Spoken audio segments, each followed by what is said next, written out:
if it falls in the water or something, that it ain't gonna That's just cool. ruin my shit. That's really nice. Yeah, so I don't know if you can see my face because where's the alarm just went off.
Their players were cut from a different cloth.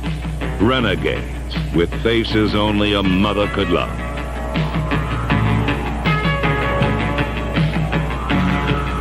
The Raiders cultivated, then reveled in their ominous image.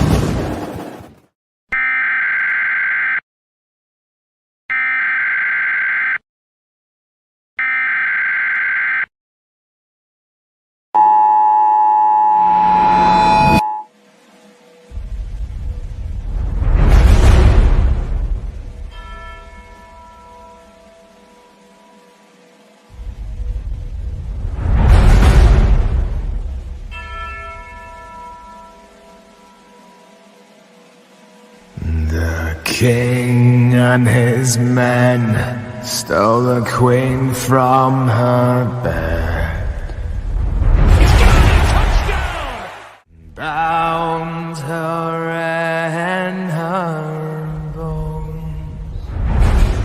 The seas be ours, and by the power where we will roam.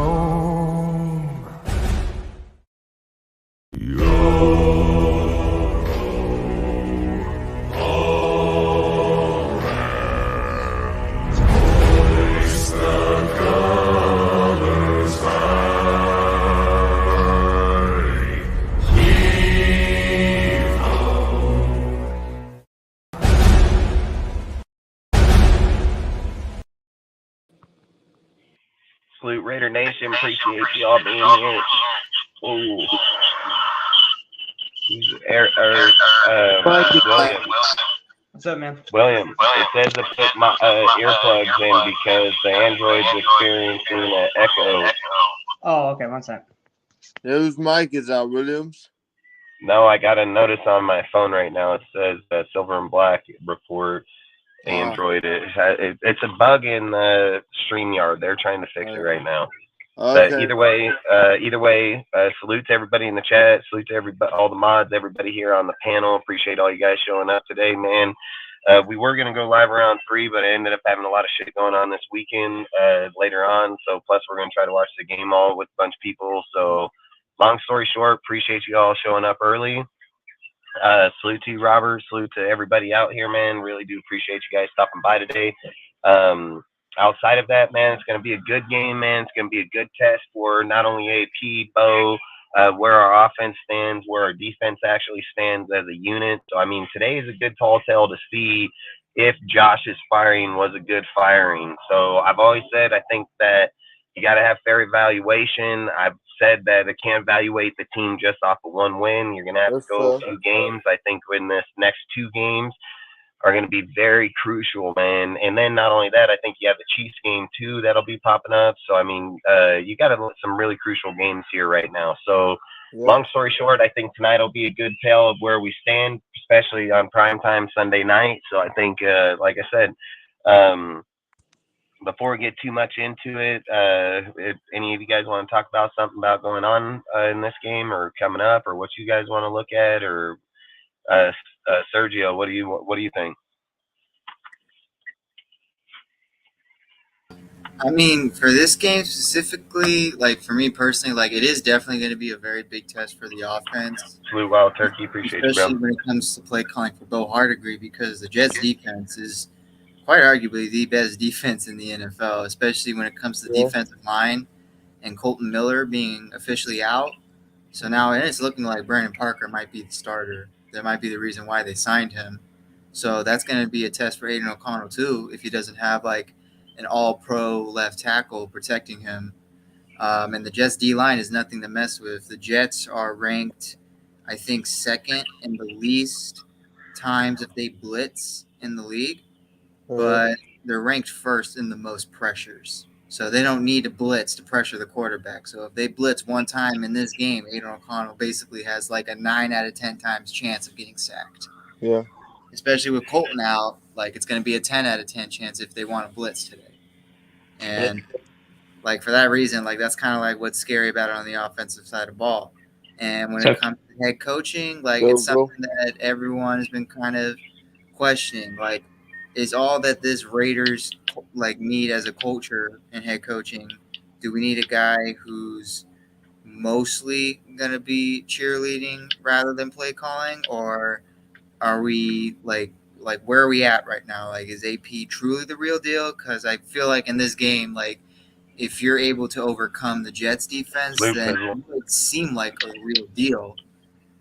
Depending how like the offense plays, like not like trying to like win like the last millisecond, but like you actually get the feeling like, Blow hey, them out. in this game. Yep. Yeah. You got to hold management to the game, man. Once you step on the gas, you can't let up, dude. And like I've said, in this type of game here with AP and Bo and them, man, they have nothing to lose, dude. I keep saying it over and over and over, and I think that's what people want to see in these positions when you become intern. You play safe, man. Safe football only wins so much. I think when you go out there and you show teams that you mean business, that you want that. Listen, it's hard to take a job away from somebody that truly wants that job. So I think when you got people that get into certain teams or get into certain organizations, they get comfortable with it and that they get these contracts, and then they tend to get lazy as time goes on. Salute, Jack. Appreciate you, bro. I think when you're looking in an interim position in a game like this, dude, we have the team to beat the Jets. I don't care what anybody says, our team back and forth. Our offense should be able to beat this team, dude. There's no doubt in my mind. And the thing about this offense versus our defense is I've ridiculed the defense for a long time right now. I've said that I truly don't believe this is a true defense, that I don't think that it's as good as people claim, but this is a game that can prove me wrong. And I've always said that in when I judge our team, I want them to prove me wrong when I make statements like that, because that means our team is better than what it truly is. And I've always said I'm not afraid to be criticized. I'm not afraid to eat crow if I'm wrong, because that's what it's about when we're judging our team, is to just give fair judgment. So in a game like this, when you know Zach just come off one of his worst showings in fucking the NFL period, that he's had one of the worst games, you know, a lot of things that add up offensively. It's not Aaron Rodgers, it's Zach, you know, and Zach's been there for multiple years. They wouldn't have tried to go after Rodgers if they felt Zach was at any point going to be a good investment. So for me, I keep saying it. This game is a big game on the clock, because I've said you want a game where you're going to watch us beat a good defense. You want to beat a good offense, and then you want to beat our division team. Like, beating the Chiefs matters. It's a crucial win within our division for a guy like AP and Bo Hardigree, you know. So for me, I think, like I said, I want to see how this game pans out. I'm hoping them the best, man. I hope that we'll talk more in it. But what do you think, Noah? What do you have to say about it?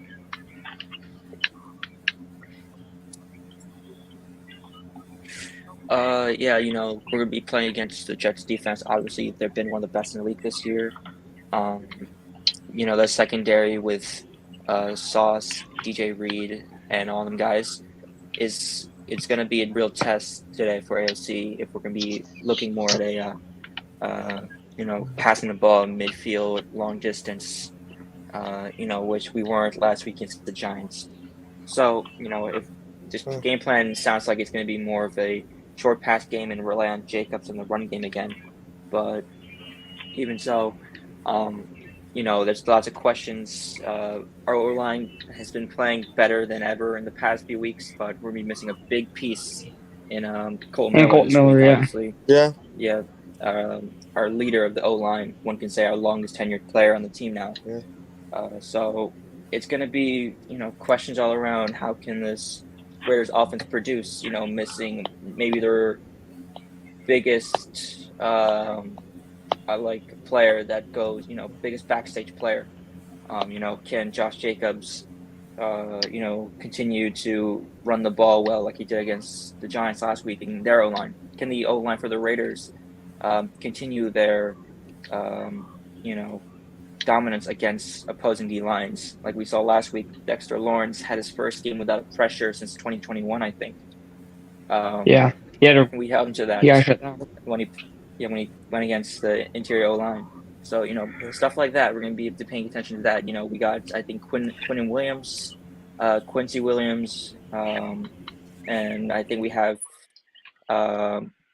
Is Quinn Jefferson on the Jets this year? I can't remember what team he plays for, but you know, they've got a really I don't know. solid. I don't know if he's there. If he went to, I thought he went to Seattle, but I could be wrong on that one.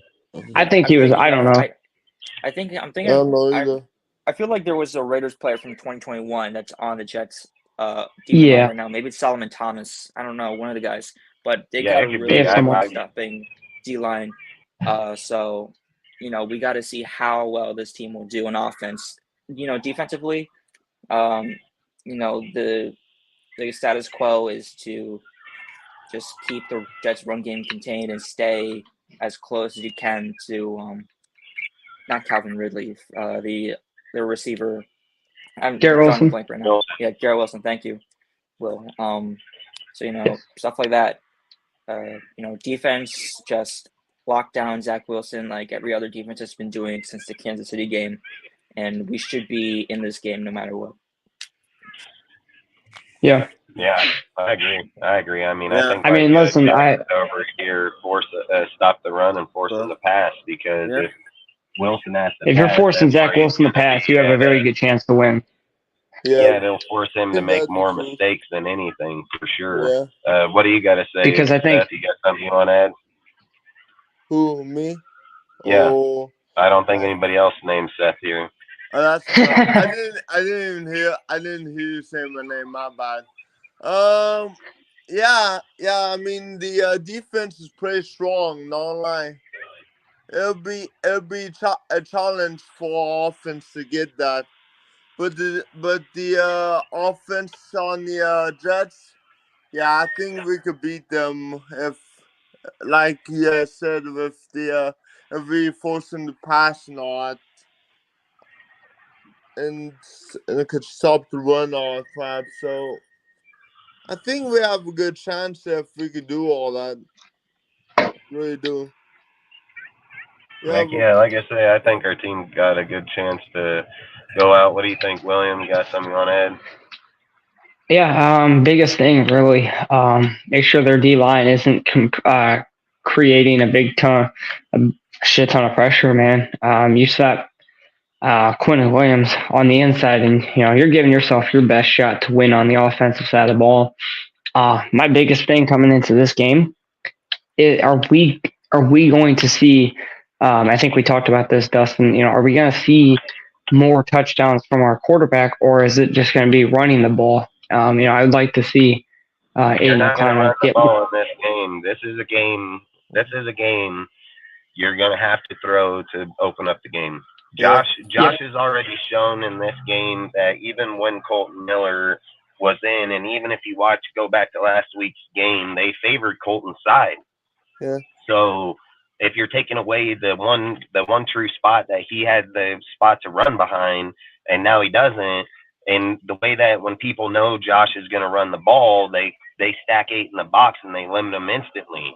This is a game where Aiden can change that. This isn't Jimmy. Like, Aiden isn't Jimmy. So the defense is going to show Aiden respect off the get-go because of the fact that he's going to have it. But the second that they know they can take it away from him, it ain't going to be no different than a Jimmy ran game. I keep saying Aiden, the reason that a guy like Derek Carr, it didn't matter what defenses came across Carr or not, because they knew that if they got too fucking risky, Carr can most definitely put it over him and score. And if people go back and watch video on Aiden or how people were talking about Aiden and things like this, I mean, Aiden was scouted as one of the best fucking guys coming up, dude, from where he started at, where he ended, taking a fucking no-name team and making them, where people fucking know who they are. This guy is not no joke, dude. So, I mean, if you can go in there and start solidifying those type of movements in the NFL, college is over. It's time to play big boy football. So, this is what he can make different. This is what he can do different for this team. When you have an offensive receivers that are here like this, I always keep saying, man, if you have a guy like Rodgers or Brady or people behind this line here, no matter how they want to break the line or no matter, the offense is still good. So if you get the right guy, he can get away from those type of plays. Does Aiden see that? That's what's more important in these type of games going forward. Does he see that? Does he acknowledge it, dude? Bo is a good person all around, but this is also his first time too. So you have a lot of things that are first for everybody. So Yeah. I think like with them, you want to see growth. You want to see that they both see it. There's things I've seen that Bo talked about and that he brought up in his interviews and in some things this week where he starts seeing things and anticipates it. And then he goes over and talks to the offense about it and lets them know like, hey, I'm going to put this in coming up. Like, that's cool because he's integrating them into the gameplay. So if they see something different, they'll be like, hey, I don't know if that's a good idea right now. So I like that he does that. And I think in games like this is when you need people like that, that when he sees something that may falter up, when the defense sees something that may falter up, the offense, they know they can go over there and be like, hey, bro, I see this here, watch this. And then that gives him the chance to be able to identify. I think with Josh, and when you see interviews or posts or even Ziegler throwing Josh under the bus here as of recently, you think about it with him. He was more closed off to them. It was like, hey, this is my bubble. Stay the fuck out. This is what I know, and this is what we're doing. I've said I don't have an issue with that if your name's Belichick or you have stuff that's been proven. And if he would have got to a proven point and then did that, I would have no issue with it. But I think the way our team is, the way that I think it's you have to integrate the team because there's a lot of guys here that see things that see it differently than how they are. And I think even with Devontae, how he spoke about last week when they brought up right after the game was over, they brought up and he said, I knew you guys were going to ask me this. I knew you guys were going to say it because I didn't get the ball or the yards. And he said, it's not about that. It's about that the team's all gelling together and integrating together. That's what matters. That's what wins games. When he seen Tucker downfield and he was just like, yeah, like that's a fuck. He knew, okay, shit's working, shit's moving. It doesn't always have to be me, but the team still has to generate energy if it's not me, you know, like that's the reason why you have him there because he's supposed to take away from other motherfuckers so they make those plays. And if you're not taking away and they're not picking it up, that becomes a big fucking problem. Now he becomes useless because what his job was supposed to be ain't even happening here now. So I think with Bo, I think today is going to be a real big deal, man. Does he just keep pounding the ball out? Is he going to just run Josh? Does he change out halfbacks, dude, so they don't get comfortable? Does he see those things before it's too late to see it? And I've always said it's nothing against Josh, being taken out in plays. Everybody has it. Henry, every fucking dude in the NFL gets pulled out so another guy can run to take off stress from them so they can't get predictable, dude. Like it has nothing about run them every fucking time. That's like that's too many people take away the facts in football. So for me, I've said it. I want AP to lead this team when we're down or we're striding, and don't fucking give it up 14 points or 21 and not just lose that energy. If we're down 14, he need to be over there telling them like we can win, we can get back in it, because that's something Josh wouldn't have done. He would have just yelled at fucking whoever the quarterback was, threw it down, went back up there and watched it. And I've always said I'm not trying to give full blame Josh because it's not. It's a team sport. Everybody's held accountable for these things. But this is where AP needs to show that he ain't just a fucking cheerleader, dude. Like these things matter in these type of games. And I said, like, you're on prime time. You don't want to go out and get embarrassed in your second game. Or you come off a 30-6 game and have a fucking and then have it be done to you. Like, you don't want to fucking do that. Like, and then you might as well just chalk up your fucking job tonight if that's what happens. If you're anticipating keeping your job, keeping the culture, keeping the way that people talk, how they want to make this Raiders team, you can't just go off of one game hype and say, yeah, there's the old Raiders. It's great that you see it. It's great that it's there, but we need it every game. We need it every time we're out there. We need it for 4 full quarters. Every fucking time, no matter if it's a home game or a fucking away game. And that's what matters, you know? And tonight, like, I don't even know yet.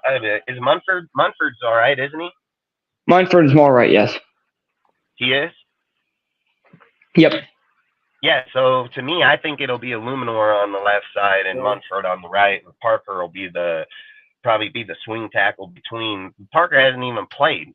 Like, but this guy hasn't even played all fucking year. So I don't know why they would just sign him and throw him right the fuck over there They're I not think going what to. would make more sense. What would make more sense is Illuminor's already played left tackle. He's done it in the preseason when we fucking came through this year. If Munford's healthy, he's already been playing more of the majority of snaps at right tackle. So I would think that's how I would think. I mean, if you throw Parker over there, I mean, you're like throwing the fucking, you know, fish to the piranhas, literally, dude. Exactly. Like, yeah, we're gonna get killed on that left side.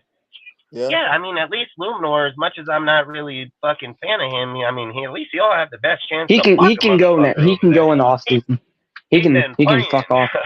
He's been playing, you know, like that's what I think. Yeah, you know? see, so in this next upcoming off season, we can get rid of him.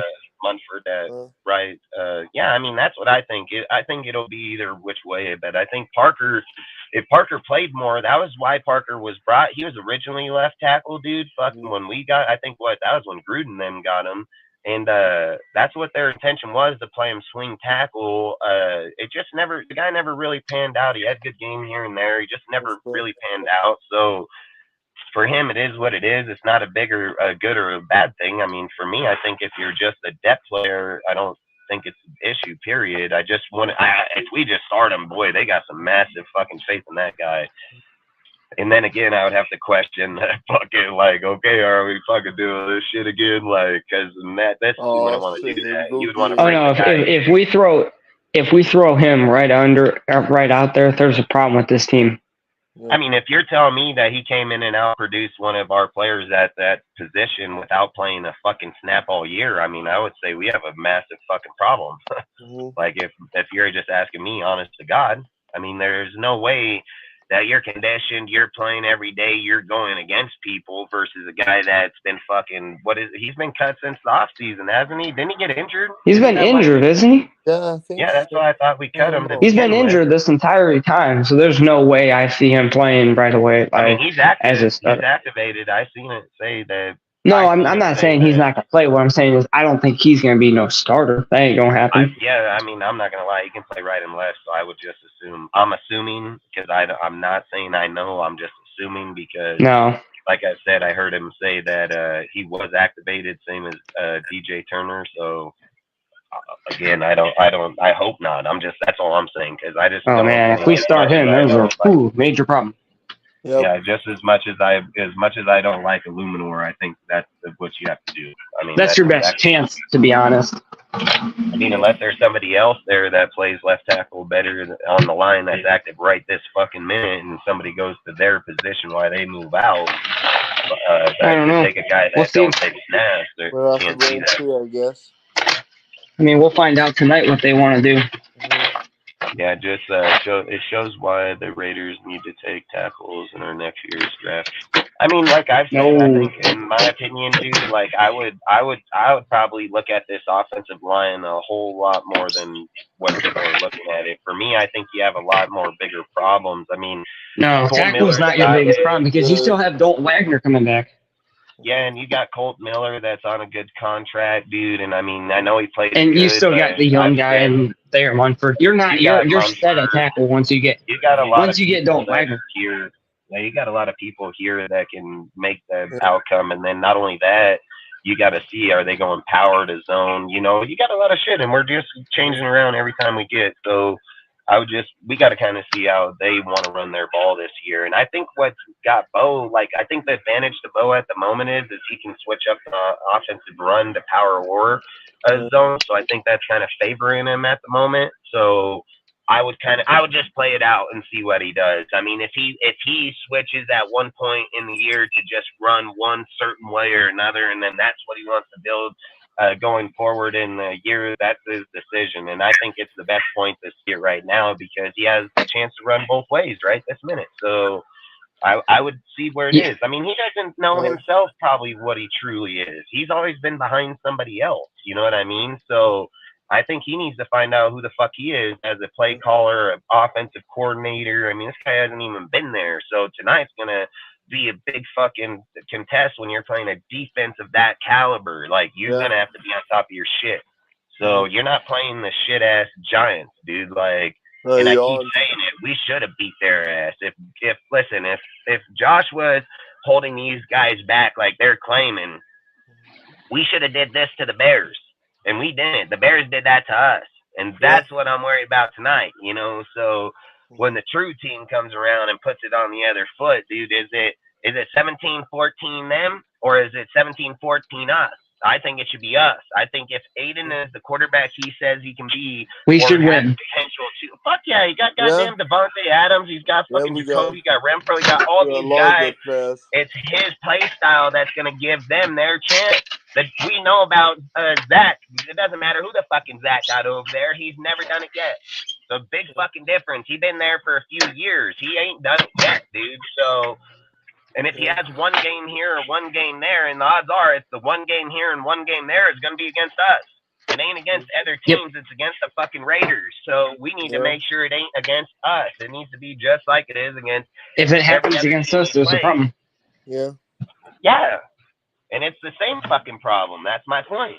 So, and that's all I say is like, Aiden needs to be. Tonight is a game for Aiden to show that he is that guy and that he can go forward and beat teams like this, dude. Like, this is a big deciding factor when you hold. This is a stepping stone for this team.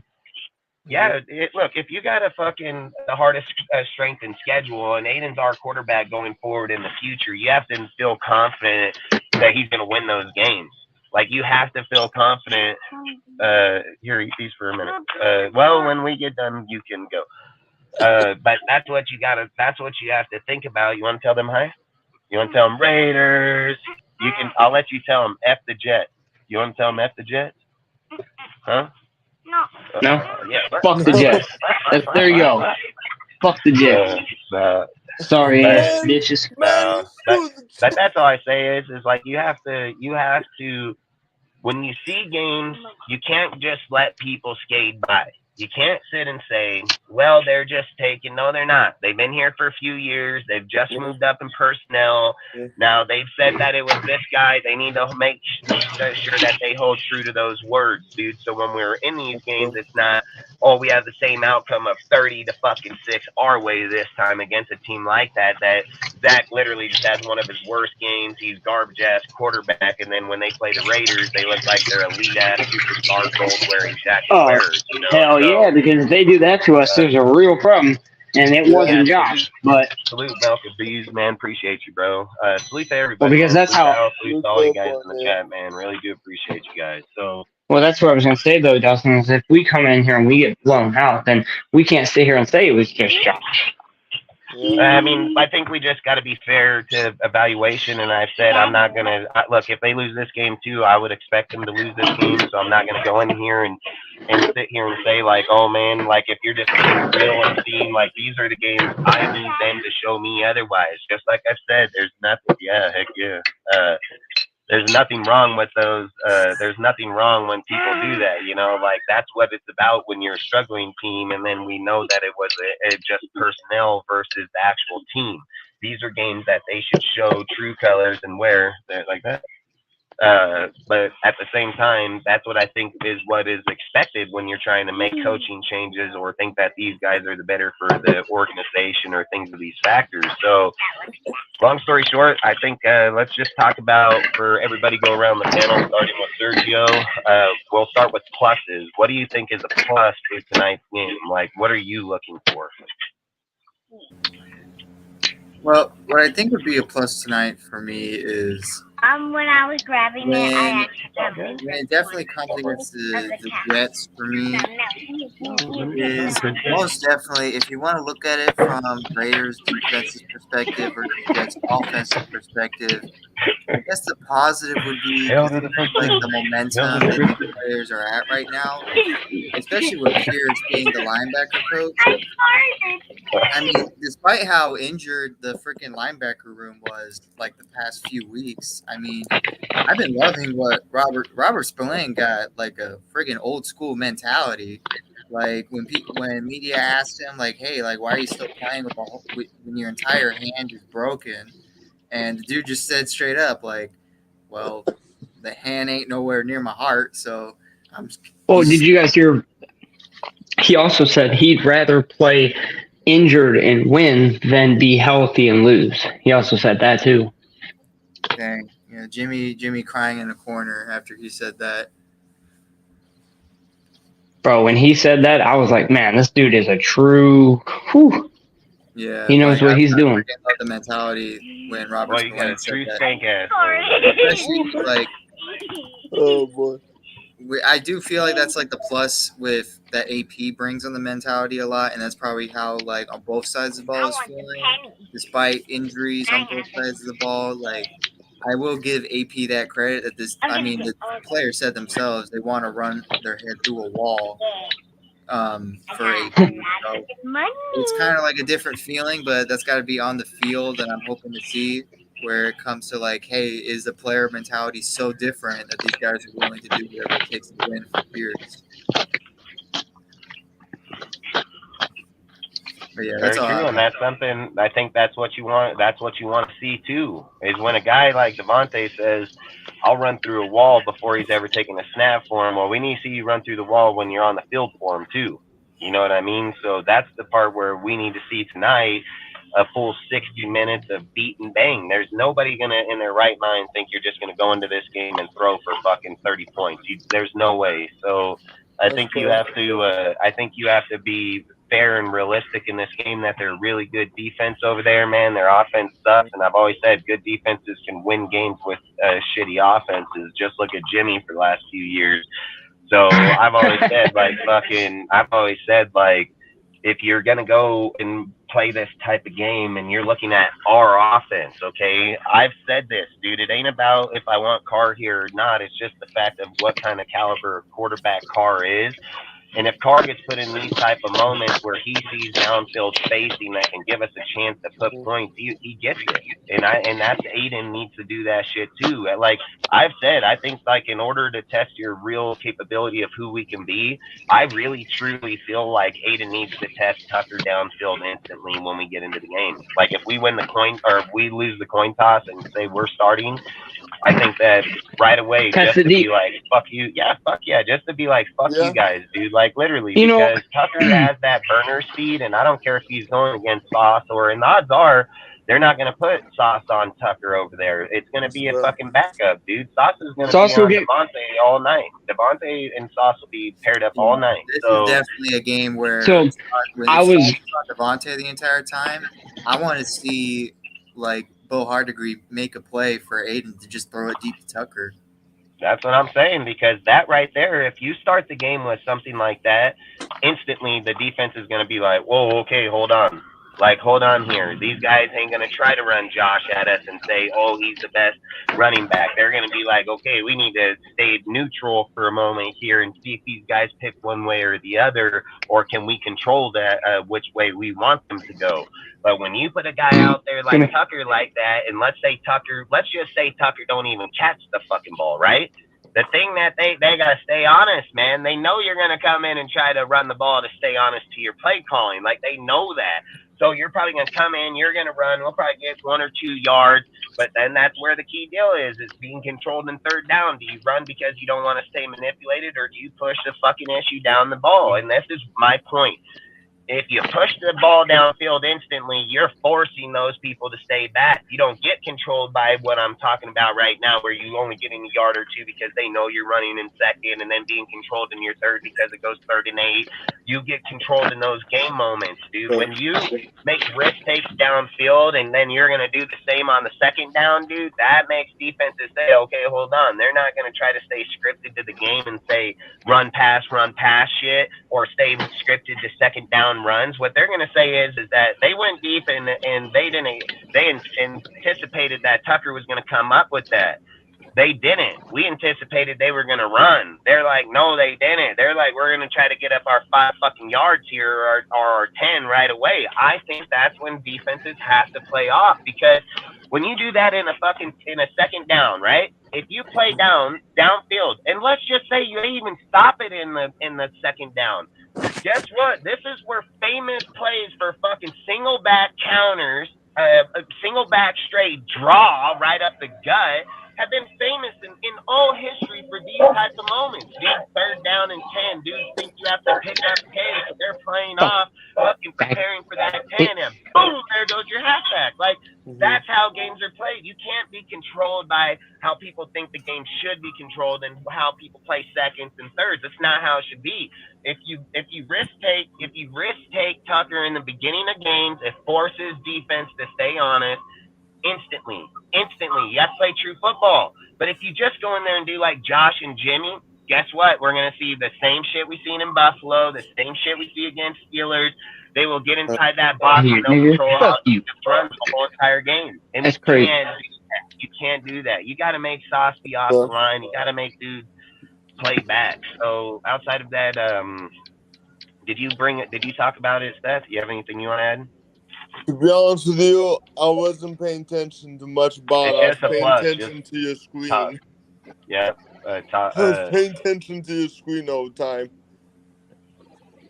Yep. So, Will, do you have what's your plus that you want to see from tonight? What's a plus you want to see? I want to see this offense in the red zone. I want to see us. Are we going to, put some touchdowns on the board? Or are we going to kick field goals in the red zone? Because that's a big differential for winning and losing. And we've, this whole year we've struggled with the red zone. And if we can, put touchdowns in that end zone, in the red zone, man, I'll be a lot happier, because this year it's been the story of our year, man. In the red zone, kicking field goals instead of scoring touchdowns. That's fair. And that is facts. I mean, you got to see is Josh show up in the moments that he puts that ball in the end zone, like I said he would last week. I said 2 touchdowns by Josh. Said it, dude. He'd be 130, 140. He hit the 100, but fell back under. I mean, but he still got the 2 touchdowns. So I think, like, that's a big deal when you're going to go against teams like this. Even though that they have a good run stop or good defense, you still have to, if you're claiming to be one of the best in the league, you still have to punch that shit in. So, Noah, what's your plus to the game that you're looking forward to? Well, obviously our defense is probably the big bright spot. The past few weeks they've been, outside the Bears game, they've been really consistent and just being shut down in crucial moments. Roswell Lane, a linebacker, he's really changed. The way the second level of defense is being played with this team, is easily taken over the role that Denzel Perriman had for us the past few years. But he's, playing better than him. He had, obviously. Our secondary is lighting up with big plays. Nate Hobbs back, he's been important in shutting down players. Marcus Peters, when he's targeted, he's usually, defending well. Amik Robertson, big play solo Wolf, that guy. And then you got, the D-line. So, lots to be, happy about, especially with this Jets O-line. I expect to see at least 5 sacks from this team. It's just, the defense is looking like nothing can shut it down right now, especially going against the Jets, whose offense has not been, average this year. Heck yeah. Like I said, I think there's a lot in these, a lot that's going to happen here tonight that's going to show just where, I think, like I said, I mean, look at Rodgers, dude. If the Jets can just hold themselves together just for a while longer, the odds are Rodgers is going to come in and play football this year. And that's crazy to even think that he blew out his Achilles in his ACL in what, week 1? And he's going to be back here. 5 plays into the season. Not even a full game he survived. Not a full season. No. That's what happens when you have the money these guys have and can get doctors, and not only that, you can heal fast enough. You know what I mean? Like, I think that's crazy as heck that he's out there throwing 50-yard bombs already right now. You know what I mean? So I think that is just insane, dude. I think at the end of the day, we got to pay attention to today, not what they're looking at, but their team isn't a bad team. So, Sergio, going with you, what is a minus that you want to see tonight?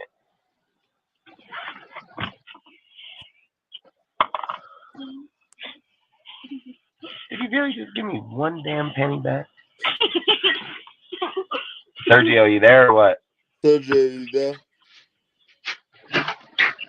Either way, we'll go back with Noah. What do you think is a minus that you want to see tonight? Well, obviously, I hope our team, doesn't have any minuses tonight against the Jets. But of any negative production that I expect to see tonight, I don't really expect much receiving production from Devontae or you already know I don't like that shit. Jacoby Myers. Like I said earlier, they're going to line up ahead of Sauce Gardner and DJ Reed, and then they're going to have Jordan Whitehead above, just tailing whoever's not there. The receiving game is not going to be as great as it should be, but that's to be expected, I guess. If there is going to be a minus that we are expecting today, the receiving game with those lockdown corners the Jets have, the run game, like I mentioned earlier, to me, it's either 50-50. Either the run game will work with the O-line, just taking on, missing a guy, or the O-line is going to completely fold, and we might be stuck in a situation like we were against Chicago, where the run game wasn't working and nothing else was working for us on offense. So that's, a negative that I would expect. Pigpen's biggest fear is the Jets D-line takes over, and that is a fear, man. So you definitely got to keep that shit in mind for sure. So, no, for what? No, hell, fuck no, no. Chill out, do something else, man. What do you think, Seth? Do you have anything that you're thinking, or? For me, I just hope we don't lose this game. That's probably the worst start to ever have. Probably that is facts. Because of some. If you've been a Raider fan, you've been having that feeling for a long time. I know. But let me say this though, Dustin, God love kids, huh? Yeah. What's it called? Diamond. Yeah, it's a diamond. Good job. What were you saying? All right, Sergio, you back or what? Okay. I was gonna say this though, Dustin, God love kids, huh? Oh yeah. That's why I got it, because I do love my kids. They could be a handful, but that's facts all day. Dude, these kids are little hellions all day, bro. Like they are like a circus, dude, that run back and forth like wild, untamed animals. Fucking lion over here breathing down my neck,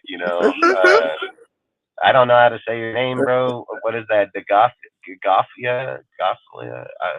Salute, bro. Appreciate you, man. Salute, John. Salute to everybody popping in right now. Appreciate all of you guys. My plus for this game is I want to see Aiden gel with the whole offense. That would be my plus. I want to see what the true offense can truly do behind somebody that's a good quarterback on this team.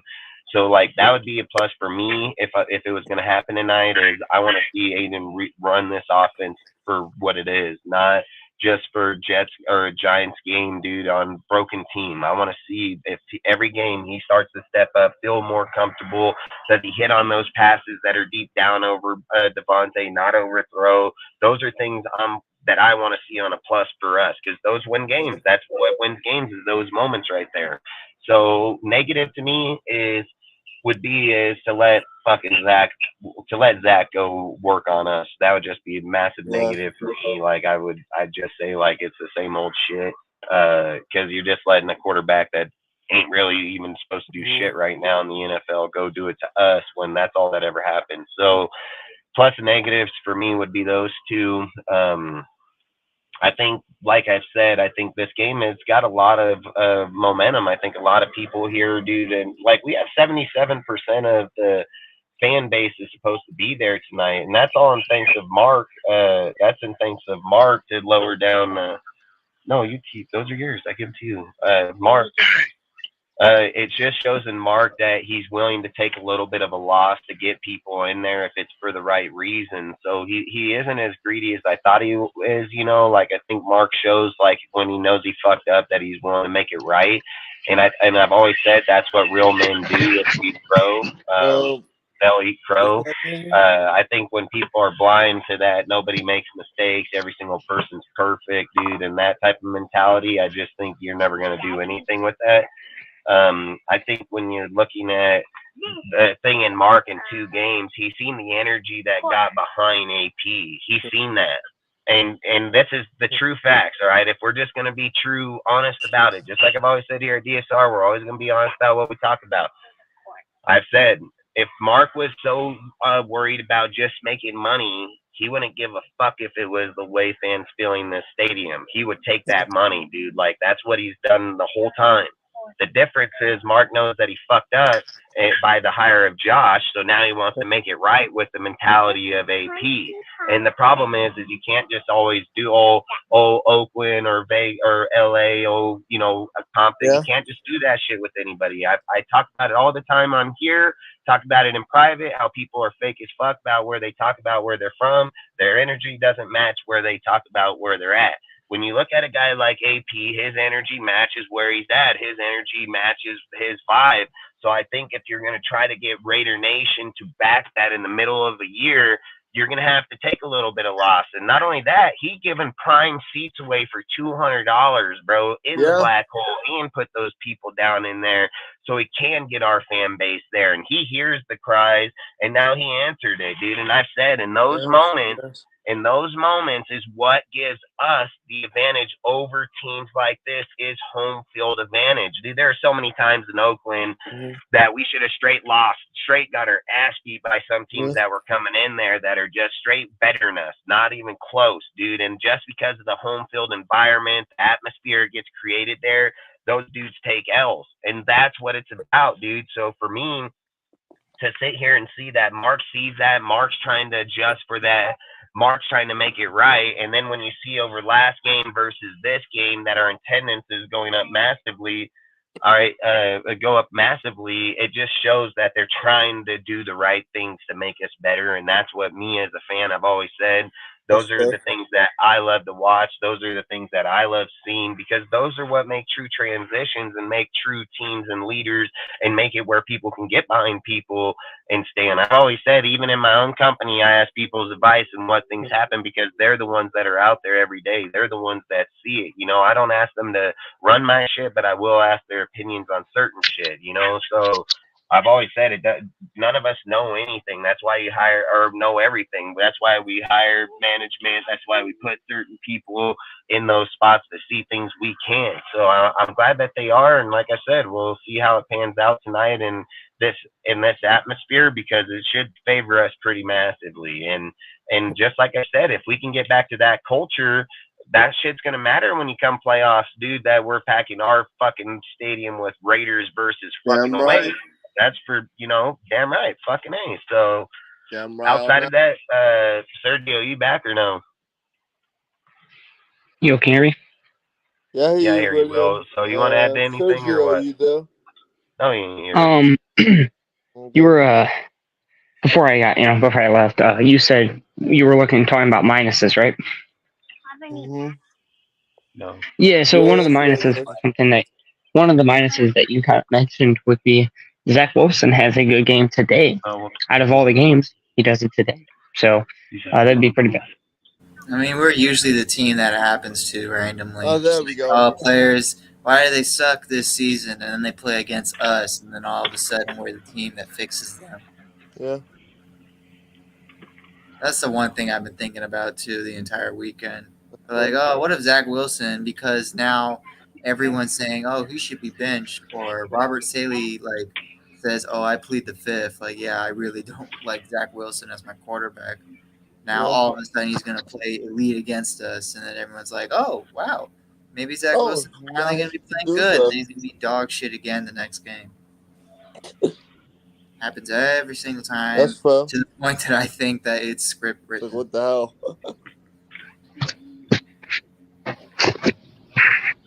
What do you think, Noah? You have anything you want to add or what?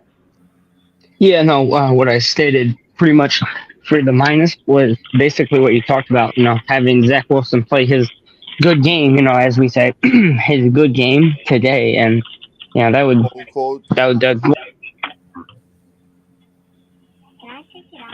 You're fine. Nice. Noah, you have anything you want to add to it? No, like I said earlier, the offense as a whole is, got to make sure the Jets defense doesn't, get to them. The O-line obviously is going to make or break the game because the Jets pass rush and run defense is just that good. This might be one of those games like last year. We had the Colts game where Jonathan Taylor had like 180 yards on us, and like in a blink of an eye. This week, this might be the game where Breece Hall has that type of numbers if this defense does not, play good from the opening whistle. It just feels like that type of night. Considering the Jets pass game has been abysmal. That's fair. That's pretty fair. I like to hope for the best. I really do.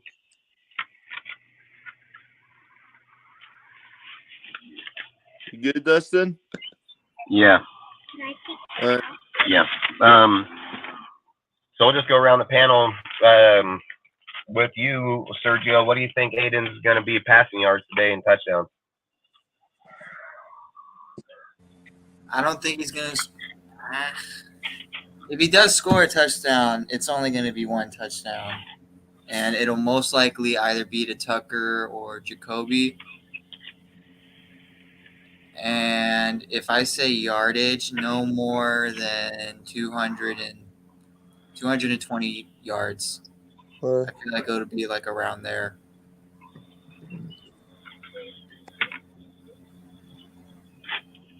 Right. Do you think he throws an interception? He might. I feel like he might.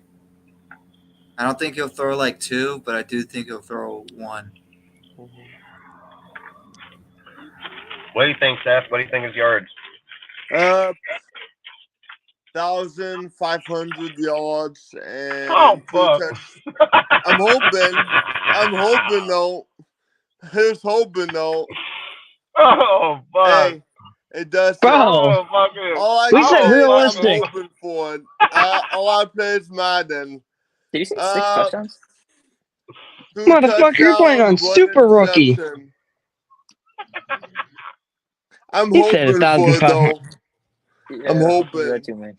I'm hoping for the best, man. Okay, I'm hoping for the dead, best. Bro. I almost That's the best I can say, but realistically, hey, let me say this. Man, you're just trying to kill Dustin over there. Like 500 yards. Dustin almost choked on whatever he's eating and drinking from hearing it. My guess like 100, 300 These are bottomless spots, so if you ever see them, man, get them because they're every bit worth it. These motherfuckers are so good, dude. I'm not even going to lie. I didn't know we had a sponsorship. Hey. Shit, we got sponsors now? Let me if say this company wants to send me one, fucking send that shit. I'll most definitely fucking sponsor Let me say this, though. That's what I said is hoping for the best game ever. In reality, though. If that guy throws 1,500 yards in a game, he'd be the greatest quarterback in history. I know, but in reality, he better, you know what? We better give him a contract right after this game. Yards, maybe 300. You give him a contract for fucking $1 billion. I know, right? You know what? He'd be part-time owner of this team. That's what the fuck it'd be. Oh hell, you give him ownership. I'm gonna say, hey, you know, hey, Mark. Hey, Mark, you're gonna have to. Hey, Mark, move aside. We got a new owner here. If he threw for 1,500 yards in one game, I would go to Mark and be like, Mark, listen, Mark, we'll let you own the franchise still if you can throw a football for at least 15 yards in one throw. Are you kidding me? That guy can't lift the football. Hey, I haven't laughed so hard, I'm fucking crying, bro. Hey, like, literally. I'm gonna say this, though. In reality, it'd be like 100, 200, 300 yards, 2 touchdowns, 1 interception. Hell yeah. Noah, what do you think, man? Let's see. Realistically, probably a touchdown, and I would not expect him to throw more than 200 yards You know, I wouldn't expect him to throw the ball more than 20 times in this game, maybe 22, 23 times in this game. Especially if we are in this game and we aren't down big. You know, even if it's a tie game, I still expect this team to go run heavy.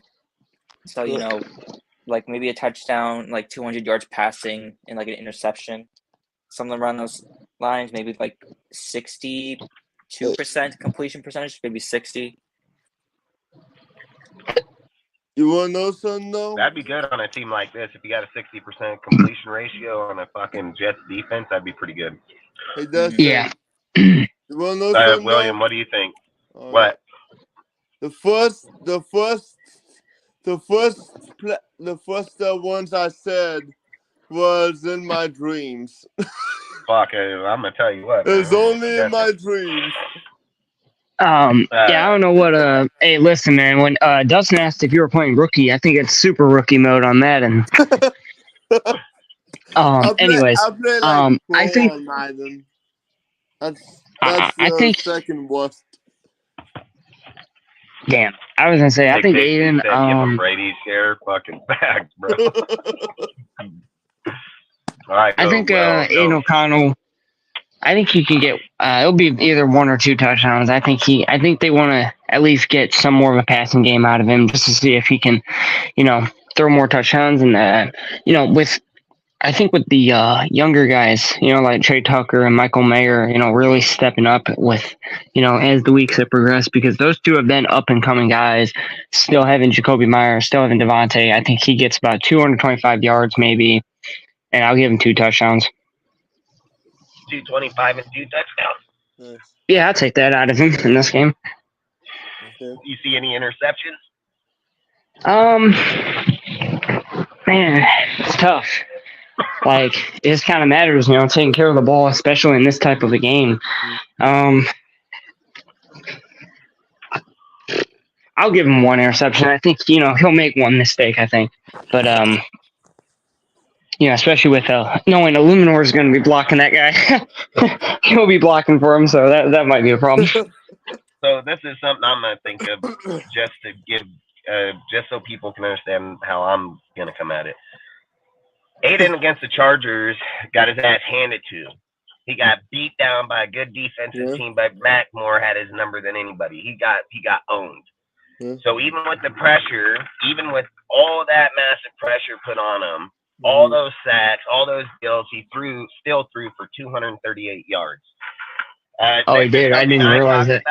This is something I talked about when we drafted him. I brought this up instantly when we drafted him. I made an article. I have it in my Instagram and everything about Aiden's 5 best games in college. They were not just slouch teams. He went Harbaugh's number 3 fucking defensive team and fucking ranked team and still put up damn near 500 yards on him. So for me, when I look at tonight, and look at the way that we change and the way that who Aiden's supposed to be, and to sit here and say that a rookie quarterback is not going to have an offense 9 out of 10 times that Aiden has this moment. Now, I'm not sitting here saying that Aiden should come out and just know everybody instantly, everybody, because it takes time. I've said that 100 times. But a lot of times, some people have pretty high success with lesser player talent. This guy has pretty much the best player talent that you're going to get offered as a rookie player. So for me, in a game like this, Aiden should get 300 yards, even on a defense like that, because Aiden's not no slouch quarterback. Aiden got out rocket of a fucking arm. Dude, go back and watch the game when Aiden's brother fucking died, and he showed up on that Saturday and played that fucking game. Aiden's no slouch of a fucking player, dude. Like, he's not a slouch player in any means, dude, and he had one of his best games even on that day. So I've always said, like, when you're looking at quarterbacks or looking at people the way that they are in life as a person, how they show up and how they prepare, and when it comes to big moments where people want to suppress them, they step up even higher. In games like when people's family members die, especially a brother, that hits people pretty fucking hard. And then to even show back up and play at a very high level in those days shows to me that he had more to prove to himself for his dead brother of how good he wanted to be. He could have been mediocre. He could have been bad that night. Nobody would have held him any shape or form. And you know what they would have said is that, hey, his family member died, so he gets that. No, he didn't use that as an excuse. He didn't use that on the field. He only made it better and only made their players better. I've always said Aiden's a whole different type of breed of player, dude. I mean, I was on Duggan the whole time until I seen them have that interview at the end, and I switched that shit instantly. And I said it from the whole time, like that was gonna be him. I knew that it was. I've spoke on him the whole time. I've debated people in the off season about him being the starting quarterback, where people came back, oh, look at Jimmy, oh, should it be? I debated all them dudes, and then now it is gonna be him. But my point is in a game like this, when you're trying to make your team better and you're trying to make to be better going forward, this is a game that Aiden should be able to come and change. He has the player talent around him, and if he's worried about the line, I've said it, that's where Bo Hardigree needs to make dump-off plays and take the stress off, play out a shotgun, play out of a single split-back play somewhere that it makes it easier for him to play the game. So that comes to play calling, you know. So I've said Aiden took fucking 7 sacks in that Charger game. Fucking, 2-3 turnovers, fucking 1 interception, and still damn near had a chance to tie that game. Yeah. Goes in against the Giants for a second game after being out for multiple games, gets a full set with them. How he looks inside the pocket 100 times better. I mean, way more comfortable. Doesn't matter if they're bringing pressure or not, because it's not like the Giants didn't just play. They just couldn't do much to him. He seen the field a lot better. He wasn't dropping back like I was speaking about in the Charger game, where he's supposed to do 3-step drops, dude, and then step back in. He wasn't doing a 4 and then trying in. He was on his count. That's why he looked better. Why his game looked better. That's why I think at one point he was fucking 18 of 19 or 16 of 17. Like the kid, that when you have that type, and it doesn't matter about pressure and things, because Rodgers, Brady, all these guys have done it over their career. The difference is that they see their progressions quicker and they anticipate this pressure. So they're like, okay, I'm going to go to my check down. Then in this route, it would have been the hook route, and then I'm going to do it in the drag route. You know, that's a quarterback's job to change those progressions. Just because a hot route would be the seam in any normal, but he knows that those linebackers are going to drop back. It'd be dumb as fuck to keep the tight end as the hot route in the seam. He knows those linebackers are going to play right into that tight end going back. So it'd be more logic to fucking check down to a fucking slant or a drag, because those guys are playing back. This guy's playing under. The line's going to be going after a quarterback. There's an open pocket right there. So that hot route that was tied in now gets switched to the fucking either number 1 receiver, 2 or 3 receiver, whatever one's coming across, dude. And that's what I say about quarterbacks knowing their shit. And in a game like this, it's going to be massive. It's going to be massive that he sees a linebacker playing down that's going to commit, dude, and he sees Tucker off the side here that's going to run a slant, and he changes that progression at the line, where he calls and identifies linebacker fucking play, he identifies fucking 41 or fucking whatever his number may be, and he knows he's coming, and he gives the hot route to Tucker. When he calls hike, he steps back, knows this motherfucker coming, and drops it right to him, and he takes the fuck off because it's an open fucking spot for 20 yards. Like, that's how you win games against defense like these. They're anticipating suffocating you. They know, everybody knows that when you play them, that they're going to try to suffocate your ass, because they know Sauce is one of the best damn corners in the whole league, so they don't need to put no motherfucker with him. He on an island all by himself, and they're just fine with that shit. Sauce is playing castaway, like literally, and he don't give a fuck, dude. Like, he got his ball Wilson literally, so he don't care. So, and he's hoping to take your ball Wilson. So, I said, games like these, you as a quarterback have to control these types. And I've said, with the way that Aiden O'Connell has played in college, the way that he identifies, the way that he sees, this would be like the perfect game to sit and say, like, oh man, this guy can be our starting quarterback. This is a game, man. Well, I don't care if we lose 14-17, as long as he sees these deals and are giving giving the players the opportunity. And if they drop it, like Devontae drops the ball wide to him, or hey, I have no problem with fucking Aiden having a game like that. Not at all. That's just part of it. But as long as he sees that, if he sees that, that's massive for us going forward, and especially playing good teams, because you know when you get against a good defense, no matter who the fuck it's gonna be, Aiden's gonna see how to beat him. That's the problem with Jimmy. He's blind to that shit. He'll play in the double coverage, dude. He'll start fucking taking away his players downfield. He limits our play calling instantly, dude. And I've said, when dudes play down like they did in that fucking Green Bay game where Jimmy jumps out to the outside and fucking dumps it off to Jacoby in fucking triple coverage, where fucking Adams was right over the top, wide the fuck open, that could have went. Aiden hits him. You know, that's the shit that we need to see, and that's something that you'll see here tonight. Mark my words, man. I mean, that's what these players are here for. And if look at now that even Hunter Renfrow, people are looking at Hunter Renfrow in the past, in the fucking first 7 games, they're like, Hunter who? Like, it almost sounded like Joe, like what fucking Trump and them. Where's Hunter? You know, like, he ain't nowhere to be fucking found, dude. So now Hunter's showing the fuck up, dude. Literally, he just don't have a laptop and math. He got a football and some skill, you know. Just exactly. But at the same point, at the same point, he's going to be bringing another caliber to our team. So I've said, when you were honing in on Devontae, then you're giving Jacoby Myers some play here. So you're like, okay, we have them. Jacoby's picking up, but we're limiting. Now you got teams where they can kind of control both.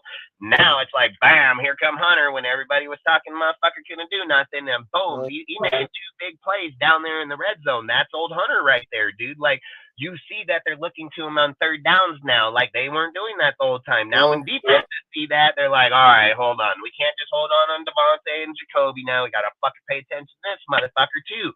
Then you still got that one little squirmy fucking corner sitting off the side over there thinking like, what bitches? You guys paying attention? I got to run with Tucker one-on-one. That fuck you guys. Like, and then that's when Tucker shows him he's the old rug and just says, boom, fucking right on by you and scoots by. Like, Tucker is fucking lethal, bro, and I said it.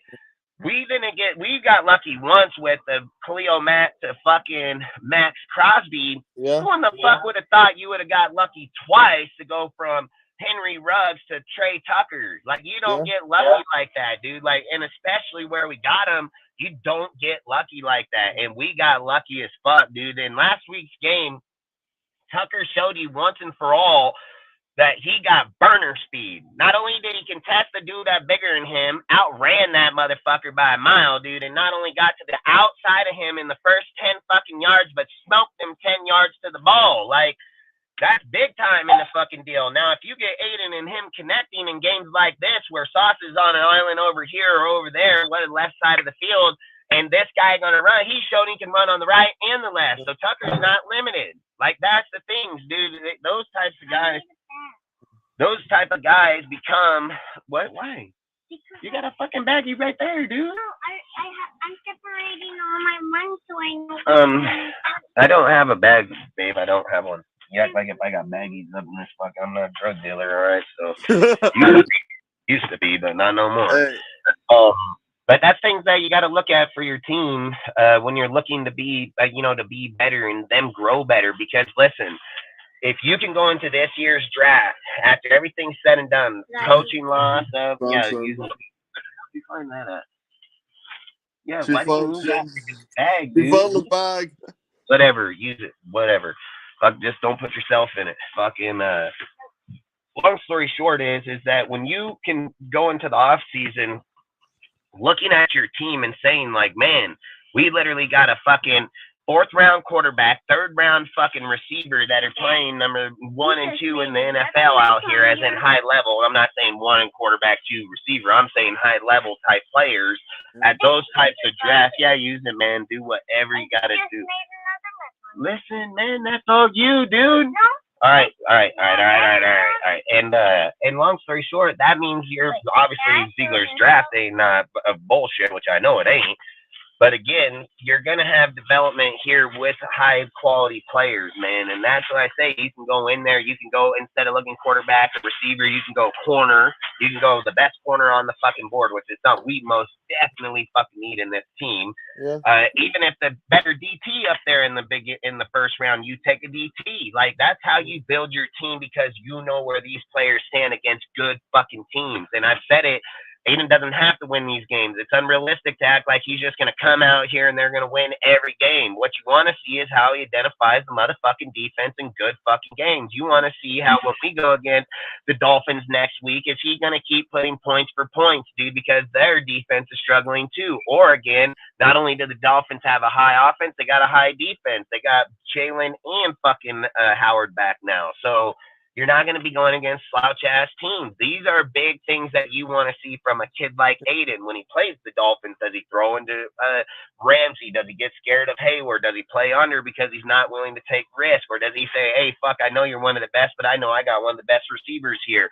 And not only that, I know you're good, but this guy outrun your fucking ass. So you have to grab him or call a PI, motherfucker, because I know if I throw that ball down there, and I know he can get around you, he will get around you. It's that, are you going to hold him, and are they going to call the flag? That's shit that you know as a good quarterback, good play that you can do. And that's things we need to see. I'm going to talk about it. Oh, yeah. I'm going to talk about it before it happens, because I've always said that's why the point of the pre-games is this: identify things that are happening before they ever take a snap or ever take a play in the game. I was running to Winnie, and then I got yeah, on a rock. It looks like it's healed pretty good, though. Yeah. Yeah. Doesn't have a Band-Aid to save it. Yeah. Do you need one? Sure. I got a Band-Aid. Yeah. I'll get one in a minute, okay? But and that's things that we want to see as a team, as development, as our organization going in the right direction, dude. So to sit here and say, well, he's just the first player, or he's just coach, you can't yeah, you can. Yes, you fucking can criticize him, because this is the reason why. First time motherfuckers in first time places are supposed to play at high fucking level. This is the NFL, not for long, motherfucker. This ain't no pee-wee fucking squad out here. This is the fucking NFL. You need to show up. Like, you need to show up. You don't get to come here and say, well, I'm going to get time, dude. There has to be, hold on. Hey, don't you get in. This is my medical kit, fool. Hey, look, put that shit down right now. Man, goddamn right. Give me my, close that now. And, long story short, yes, it is our job to criticize those things ASAP, dude, because I keep saying it. There are people in those spots that are credentialed to be in there already. So, like I said, you can't just sit here and keep playing the game. Oh, well, he needs it. No, he doesn't. If you're going to be in those spots and you're going to get that spot given to you, then you need to have it. I've said it, dude, that he wouldn't even be in that spot if it wasn't for the firing of fucking Josh. So he needs to be fucking evaluated just as fair. So that's all I say, and that's all I keep trying to say about our team. It's not I don't like him. I love the dude. He's a great fucking guy. I even advocated. I knew he was going to get the job. I said it the whole time. I knew he'd get it, and I said I didn't want him to get it because I didn't want to risk losing him at the end of the year. Now, if it say that the team doesn't win another game the rest of the season, because it would probably be odds that it would happen, that now this guy's going to get outcasted and people are going to look at him as, oh, he's not a good coach, this, that, the other. So it's going to be harder for him to get a job. So you're going to have to hope that Mark got a sack that would tell a guy like Jim, if just say supposedly if Jim was the guy, that you'd be like, hey, I want to retain him on the fucking staff as a fucking assistant head coach, but he can be linebacker coach. You know what I mean? Like, we need to divert him back. And then that's hard, because if your name ain't fucking Gruden that can talk to people like Jim and them like that, or fucking somebody like Al, it's going to be hard for Mark to sit down and tell a guy that type of shit, because he's never done it. And then not only that, you're going to have the guy on the other side respect your opinion in doing that. So he's not going to argue. It's not going to be something stuck in the back of his head the whole time that he's here. It's not going to be oh man, fucking Mark made me do this. He's going to have to respect the move and keep the move, and that's fine. And if he does, that's what we want, because that's what we need. But we also don't want fucking a new coach sitting here saying like, oh, they just put him here because if his pipe dream of a deal And I get that shit because then the thought in his mind is oh, if this happens, they're gonna go to him. You see, and you don't need those type of situations or things in your mind when you're trying to create something new. I said this from the beginning. They should have took a grenade, threw it in there, and blew that bitch up because of the fact how the fucking shit came from Patriot Raider shit, where it was causing a divide in the room. I said this the whole time in the off season. I got fucking 25 videos to prove it. That I said, man, that shit was gonna cause a problem. I said that it was gonna create, and I said I would have fucking blew it up so that way the guy standing next to you doesn't have that type of animosity towards a certain way. These are these people, and this is why I said it on this channel. Said it right on this channel about Josh McDaniels. I said it's not like he's not gonna get a head coaching job. It's not like he ain't gonna go back to the fucking Patriots. They're gonna fire fucking Bill O'Brien because he's garbage. They're gonna give fucking him the job, and then when Bill retires, he'll get that job, and it probably will suit Josh because of the fact that that organization is set up for that type of fucking people. So it's not like he's gonna hinder any way, shape, or form. Here, it's way different. It is way fucking different. So if you're not on top of it or be paying attention to it, yeah, we will in a little bit. And that's all I'm saying. It's just those type of things. So it's not that it ain't or not. For me, I would like to see Aiden 300 fucking yards, 2 touchdowns, dude. And if he gets a pick, I'm not against it. I think it'd be just fine. I mean, an interception on a team like this with Sauce or the corners or linebackers, I think it would be just fine. I think it would be just fine for that type of game. But I want to see 300 yards from Aiden. I want to see our offense get moving. They don't have all the key pieces to close down every fucking guy in our offense. They just don't, dude. If that offense is used right, how do you limit every person? You have wide receivers, halfback, tight ends. You have every single position here on the team. And not only that, it's shown that O'Connell has used Hooper and fucking Mayer. So you're not limited in your tight end. He's even thrown to the fucking halfback, so you're not limited there. And he's thrown to every single receiver in the offensive side. So, like I said, there should be no limitation even against a good defense. That you put yourself in these type of plays or into these positions to beat teams like this with offenses like this. Now, like I said, the problem is, does Colton make a big enough difference where it pressures Aiden? He has another Chargers game on his hand here. Or did Aiden learn from that shit and he knows he has a lesser player here, so he already knows how to compensate for that? Does he make the play calling easier for him that this guy's coming off and he puts another guy on that left side that's in a slot fucking route? So he knows, hey, this guy's going to blow right on by this fucking tackle. But guess what, bitch? I got a fucking receiver right behind you. That's what good quarterbacks do. That's why motions are in the game. That's the quarterback's job, is to motion a player off of the side to pick up a side where it's weak, even if he knows that this guy here is going to get through the fucking line. He has to force a corner off the opposite side of the field, go to the opposite side with him, and then you know right away, is he in man? Is he in fucking zone? Does the corner stay here and now they drop the safety over here? Like, all those things matter. And all those things will matter when that play goes forward. It tells the whole story of, one, we were in zone over here, for instance, so now they're taking a safety that was playing over the top. Now he got to play down and in, nobody over him. This guy can't come over him because the other safety playing fucking zone 2. So now we have a gaping ass hole sitting over the top of this motherfucker. So I've said it, dude. Like, these are things where quarterbacks of Aiden's smart as fuck. He is not dumb, dude. He is a very smart fucking quarterback. He's a very smart person. I mean, if anybody watches tape on this kid, he is fucking, he's got phenomenal mind, dude. And the shit he talks about, the way that he looks at things. Yeah, and that's all I say. So I think for me, I would like to see 302 touchdowns, and I wouldn't mind the interception. It wouldn't hurt. So, Sergio, start with you. What do you think? Does Josh Jacobs have a running night tonight, or does he have fucking? What's your outcome for Josh Jacobs? Dad, what's this one called? I don't think Jacobs is gonna get more than like 80 yards in this game, and the reason why I'm saying this is because with Colton Miller out, and now like you're losing leverage on the left side of the offensive line. And this one's I mean, the O-line is going to have a struggle to block for Jacobs. And right now, like, Munford and Lumino are battling for starting snaps, so the right side is inconsistent, and now with the left side now struggling. I don't think Jacobs is going to get more than 80 yards. A touchdown, like I could see him getting a touchdown. So is that 80 total? Is that 80 total? Rushing. Like, all right, 80 rushing. Yeah, but I don't think if he does get, say, like 75, his like yards per carry is not going to be like 4 yards per carry. It's probably going to be in the low threes. But I can't see him getting a touchdown. If it's like a goal line scenario, I can see that happening. They're probably just going to use him as a scat back mostly in this game. So do you think? So Josh, 80 rushing. What do you think receiving?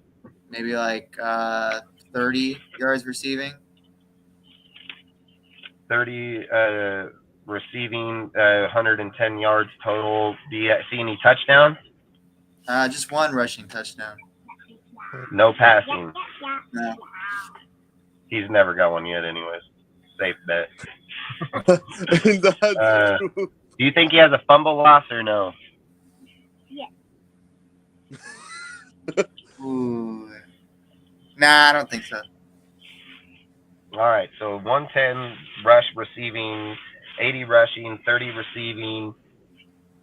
You said, though, in this one, and maybe I heard it wrong because I was dealing with my kid, but did you not say that he would be more used as a scat back? Yeah. How would he have 80 rushing over 30 receiving then?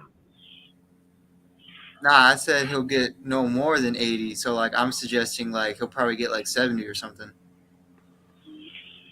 Oh, you're saying no more than 80 yards running on the ground? Yeah. Oh, all right. All right, Noah, what do you think? Where do you see Josh on the field tonight? Like I said, rushing, receiving, touchdown versus if he fumbles the ball. And I just asked about fumble because it's a realistic stat that's in the game. It ain't that I think it will or not. It's just something that it could most definitely fucking happen. Mm-hmm. Okay, so all right, so I think AOC maybe rushes the ball like 2 or 3 times or no more than 10 yards, right? And this is mostly. Oh, we're saying AOC getting some rushing. Yeah, but it's probably not. It's not going to be anything designed. It's going to be like scrambling and just extending the plays to get a few extra yards. You know, maybe on like on a 2nd and 6 or something like that. A breakdown play. Yeah, and then I mentioned earlier Josh Jacobs. I think he's going to continue his production. He'll probably have something like 22 carries for 98 yards. Maybe he gets over 100 today. That'd be exciting, and a rushing touchdown for him. I think Zamir White also gets 2 carries, but probably gonna have like 3 yards rushing. I don't expect much. Do you guys really think? Me personally, So Josh has played lesser defenses so far and haven't even come close to these numbers. So I'm just wondering what's made you guys change that he's going to get these against a good-ass team that most definitely stop your ass running the ball? Well, like I said earlier, I didn't think about that for me. All right. Well, for me, like I mentioned earlier, I think the game plans can be for offensive game plans can be centered around very short passes and run-heavy offense. So there's my logic behind that. So you're going to have more rush attempts for the running backs. Short plays, yeah. I think for me, it's going to be definitely similar to what Noah said, force-fed situations. Like, considering kind of like the 2020, like, last year type of season, like, I do think he could do it, but it's going to be like a low yards per carry scenario. Like, yeah, because even at 22 at 100 would be like 3.5 yards. Yeah. Oh, that's much more. That's more like 4.78. But yeah, that type of. No, because if it was 20, oh yes, okay, no, it would, yes, because if it was 22, it'd be 48, or it'd be 88. Yeah. So even at 4, it'd be 88. So yeah. And I can't see him doing that. 4.7 yards per play. All right, I got you, kiddo. 4 point. He ain't even got that yet. But don't get me wrong. Hey, either way. So you're saying 22, 100 receiving or rushing. What was your receiving? I think he'll have like maybe 2 catches for like 13 yards. 2 for 13. Yeah. That's for Touchdown. Jacobs. No receiving touchdowns, just the 1 rushing touchdown. 1 rushing. Yeah. Do you see a fumble? Yeah, I see a fumble. Yeah, maybe a forced fumble, but I don't think he loses the fumble. He'll pick it back up, punched out, and pick back up. Yeah, someone in the offense will get the ball back. So 70 to no more than 80 rush, 1 touchdown, or 30 receiving, 1 touchdown, TD rush 0. Or if it's 0. What do you think? Seth? What's your? Okay, look, real numbers, man. We want to be in like. Do you think he's gonna have 50 or 150? Those dream ones. 40 yards rushing. 45. Oh my God. Receiving. I like to think. What did you say, rushing wise? 40. 40 rush? Yeah. And then how many touchdowns? 1, which is rushing. Yeah, babe. Forced fumble? And go find it. Maybe. I think so. All right, so I'm kind of more on your area. I think it's going to be like 40 to 60, no more rushing than that, because I think this defense most definitely going to – I mean, he's been held to less with lesser defense. Yeah. So that's why I said that. I was like, 40, I'm going to say like 40 to 60 because this ain't the Giants, man. These guys are going to be stacking up in that fucking box, so they're going to most definitely be anticipating that. They're more organized on their side, so I would, like I said from the get-go, I think we're going to be more looking for Aiden to open up the pass game here more, to favor him more in these type of deals. I've said, kiddo, open this door right here, and then just go right there. And then, so I think like I would agree with something like Sergio said earlier, more scat back. So I would probably see like where I believe Jacobs can become a more crucial point in here is that when he picks up the block and then runs by to sit in the center there underneath the linebackers, kind of like he did in earlier games. Hold on. Do you need help? All right. In earlier games. So for me, I'm going to put him right around 40 to 60 yards rushing. I would say he's about 40 yards receiving. I think if the offense works the way that I think that Aiden can make it work with the receivers and everything of that, because look, you can't take away the run. You're not going to take away the run.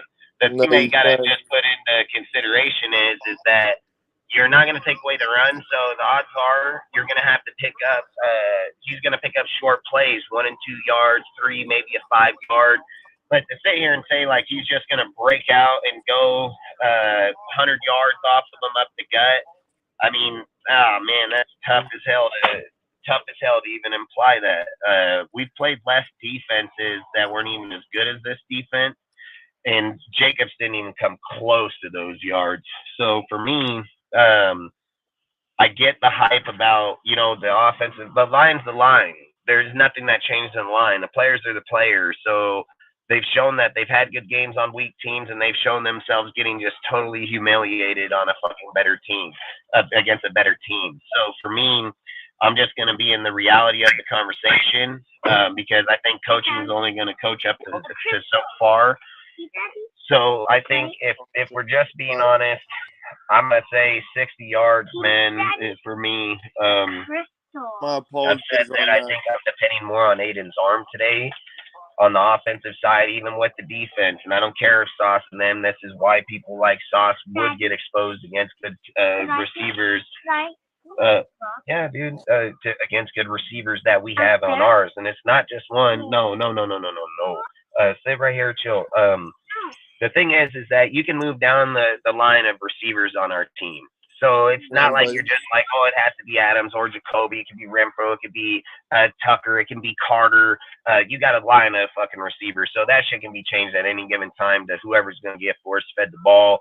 The only guy I think on the roster that hasn't had the number one duties called to him yet is going to be Tucker. But Carter has, and fucking Carter did over there in the San Diego or in the Chargers when fucking what's his name went down. What was it, last year when we picked him up? So long story short, he went in and took over, and he actually got a pretty good use out of him. So Tucker would be the only guy that hasn't had one snaps as a receiver. So like I said, what better time than now? I'm just gonna be honest, man. I have not seen nothing. I have not seen nothing that said that offensive line automatically just showed up and stopped it from just smashing through there on Jacob. Even in that Jets. Why? Come on, dude.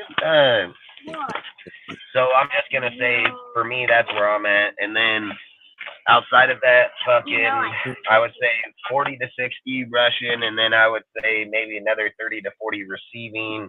I do believe he should get one or two rushing touchdowns, because if Aiden puts him down in that red zone, and the line and the tight ends and we play, you know, a fucking jumbo tight end position where you bring in another offensive lineman, I don't see why they can't punch into the end zone. So for me, I think if Aiden gives Jacob in the red zone, I think Jacob should come up with two rushing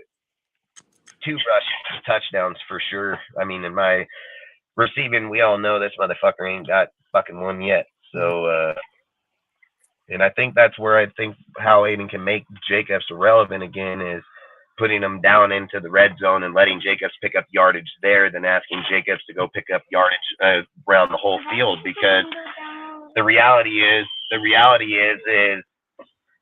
I don't think our offensive line is good enough to let Jacobs run all over teams like he did last year.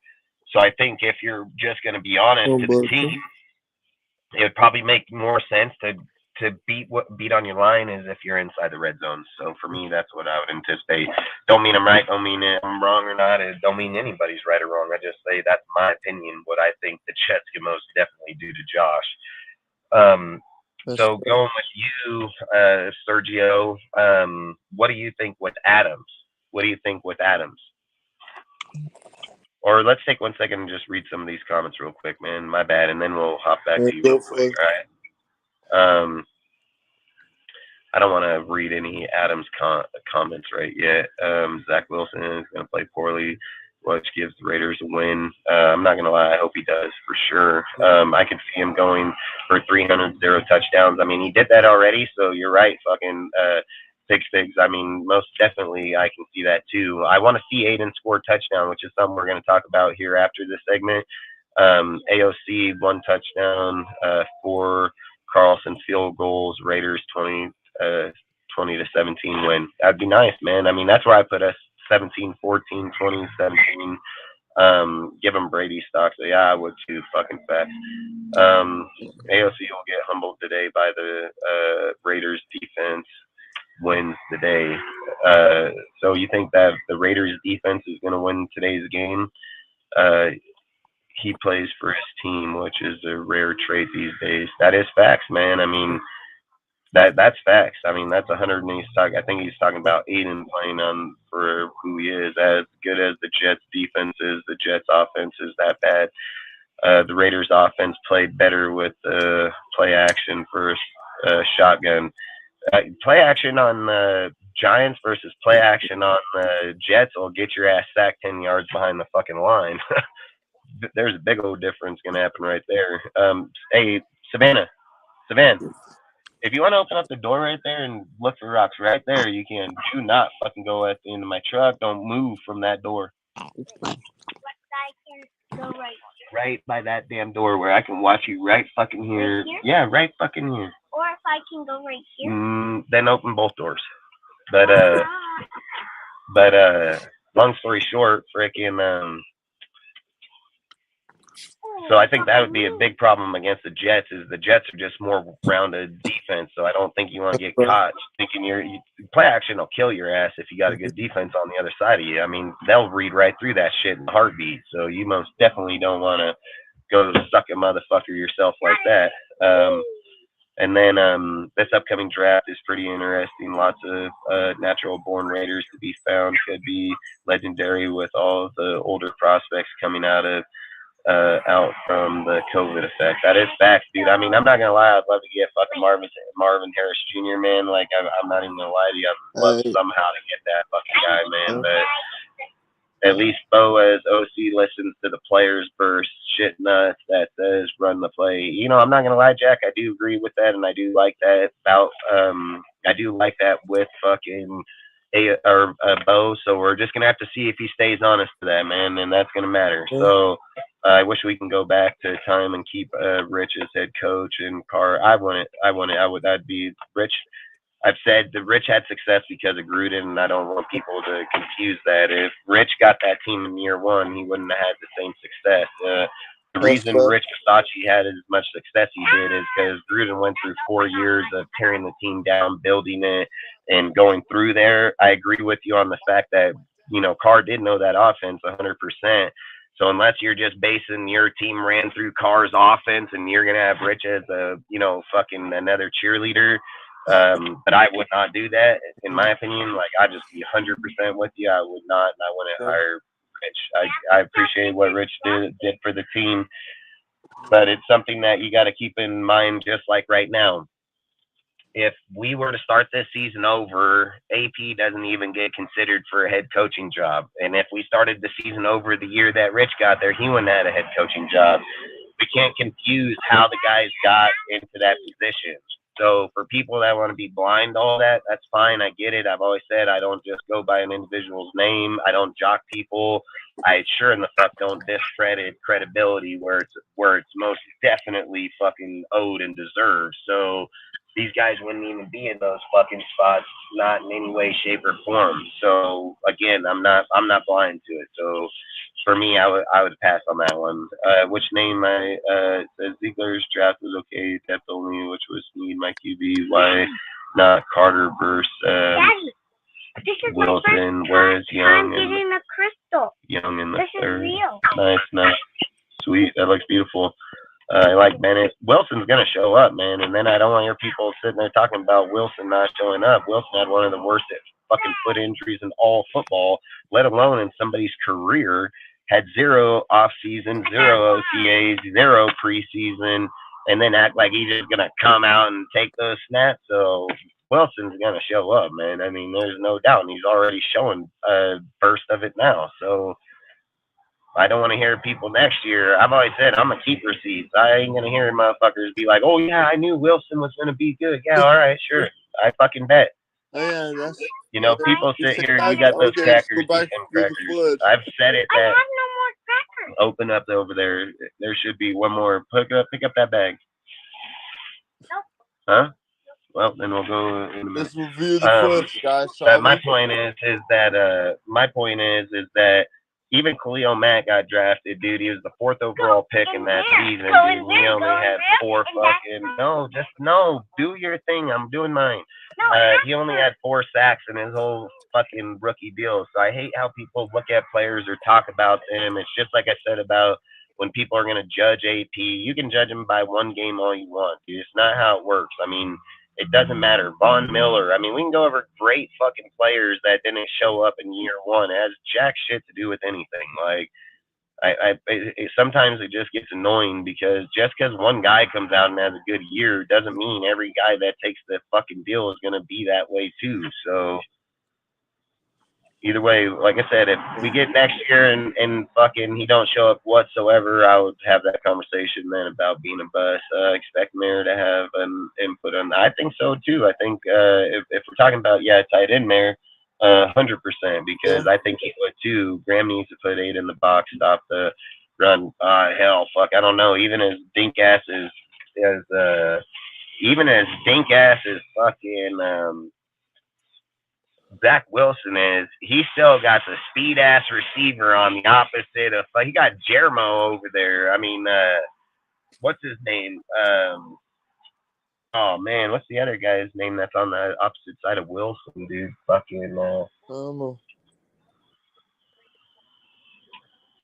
I can't remember him, but long story short, you ain't gonna want to just go cramming people in the box like that. They'll abuse that. You got to play decent good football, and you're gonna have to have your players play those spots. And what I would kind of look at is yeah. Hold on, let me see that. I think that might be glass. What I would, yeah, that's not a fucking deal. What I would look at is we need to play defense with the players in the spots that they're supposed to be played in, and control those games and be able to control the outcomes of those battles. I'd say if you put 8 down there on a team like the Jets, regardless if Zach's a dink, it doesn't mean the coordinator's a dink, and he can call on a play that'll put a dude right over the top of them, and all Zach got to do is throw it to him. So I've always said, like, you don't want to cram up on teams like these, because I've said it. It's not the offensive coordinator that's dumb. It's just the quarterback can't play the fucking game like he's supposed to. But long story short, I think force Wilson to throw the ball. I mean, that's what I think. Fucking got to go, brothers. Salute, man. Can't be on the panel. I said I'm not feeling good just so. Says, damn, I hope you feel better. I really hope we get a touchdown. Can be that motherfucking B. Can be a game changer in the draft. Yeah, it looks beautiful. Year one in the rookie for these days is a bit different, with the Jefferson of the world being the best or the best. Is this glass or not? No. The thing with Jefferson is that he had a fucking, I think you're talking about Justin Jefferson, I think you're imagining talking about. He had a fucking quarterback that was a competent quarterback, and they didn't have a fucking receivers to put him to. It's just like I said about Ryan Fitzpatrick. Fitzpatrick, great fucking quarterback. Don't know why he didn't ever fucking make it out to be like on a team permanently, but still, I love fucking Fitzpatrick. So I think when you're talking about the quarterback position, like, I mean, look at it like this: Stroud making history and they ain't winning shit. So just because he may be the best quarterback out there, don't mean not a fucking thing. So yeah, and don't fucking pick it up, because we're not putting that shit in my truck. It does. All right, and don't be touching it, because that's dirty shit. They hire people that'll come and pick that shit up. All right. Yeah. Yeah, Dustin. One of my dad's family members went to the Colts and Patriots game. Like, who won that? Did the Colts win? Yeah, the Colts won. Yeah, there's a video of Bill O'Brien going crazy on that. It was terrible. It was a terrible game, though. 10-6. He knows his job's almost over, bro. He knows he's going back to college. Apparently, in the post-game interview, though, Mac Jones apparently called out the coaches and blamed it on them.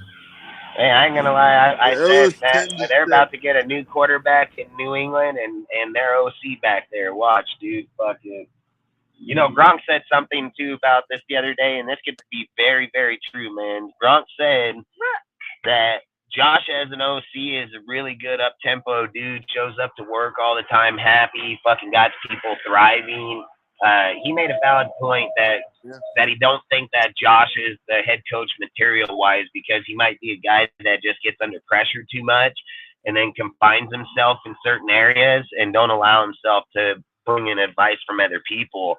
And when you hear that from a guy like Gronk at the offensive play calling side, it speaks a lot of volume, because you don't see that from Josh as the head coach. You see that as Josh as the offensive coordinator. And I've said it, just because some guys, like I said, Rich and them been here for fucking 30 years, man. There's reasons those guys didn't get head coaching jobs. And sometimes, even as much as it would suck to say about Josh, because of his credentials and background, that's just the best he'll ever be, is a fucking deal. And I've said it, he'll probably get it in the Patriots, because it's the Patriot-ran organization, and Bill will have to leave sooner or later, so somebody will get that job. And that's why I just say, man, like, sometimes here it would have taken too much, and we're not that to begin with. You know what I mean? So I've always said, like, we're not we're not nothing like other organizations. And I've even said it on this show 100 times. About 100 times I've told you guys, like, that we're not like other teams, dude. We're nothing like them. And I've said, even when Gruden fucking coming here, he's been the only one that's had success with revamping our team twice over in 20 years. So, and I've said it, it's not, I don't think it's more of the fact that Gruden's just this smart fucking, you know, genius when it comes. Hey, didn't you go pee right there? Get the fuck out of there, dude. Fucking weirdo motherfucker. Like, straight up fucking, I think why I always keep iterating that is because Gruden knows the Raider way. So when he comes, his mind tells himself already it takes these caliber of people, fucking the Woodsons, the Brown, the fucking Caspers, the fucking Burners. I mean, that's all he fucking looks at when he's redoing it. These guys don't see it that way. And it's just like I said about tonight, in a game where our team is kind of under, I mean, they're starting to favor us into the betting for us over the Jets. But most people know we're the underdog of it. So I've said, to get people off that shit, you just got to bust them deep right off the get-go. Just come out and throw that motherfucking ball right downfield, fucking 50 yards again, because then it just, people are like, all right, these motherfuckers ain't just having one game miracle. It's like, we better pay attention to this every fucking game. We better start making sure someone get on Tucker's ass. And then guess what? Motions become dangerous as fuck, dude, because motions will start telling motherfucking tales of where defenses are in. If you have Tucker on one side and the number one receiver in the outside, and you motion him in a jet sweep around, and he's gonna turn it into a wheel to the outside, and his corner only travels to the second corner, and then everybody shifts over, having you in goddamn zone. You're gonna know right where your holes are at when Tucker takes that turn, that you know under that corner or above that corner in safety are your pockets. Then you're anticipating man at best, like you're. If this guy don't match, motion him into man, guess fucking what? Your mic was cutting in and out. But like I said, if he motions into man and travels across, and this guy's a lesser player, Tucker burns him and probably touchdown because safety is going to travel over the top. The safety will travel over the top. He's not going to stay stationed because the corner was fucking manned up on Tucker. And when Tucker took the wheel to the outside, it took away the safety because the safety anticipating, he's going to anticipate his man over here. I said that type of play con with these type of players will make you fucking dangerous, dude. When guys got to play off on a Tucker guy in a motion, makes a guy like fucking Adams and Jacoby dangerous as fucking those 5 and 10 yard routes. Adam did that shit forever with Devontae, dude. I've always said Devontae is not a deep route receiver. He is a route running receiver. He will burn your ass in route running, dude. He will stutter step your ass in a 5 yard fucking move and burn you for 70. Like, Adams is not known for just stretching you down the field. Can he? Yeah, he can, but he's not known for it, dude. Like, it's not his trait. His trait is I'll beat your ass in and out of route running like no one's business. Like, that's his trait. So I said, when you start using the players to what the whole offense can be, this offense can be very dangerous. Listen, Jacoby came from the Patriots. I've had that feeling about, like, if he leaves, you know, at the end of the year, but I don't think he will. I think Jacoby wants to be a Raider. I think he loves playing with Devontae, and I think he will serve his 3 years and probably look to stay here longer.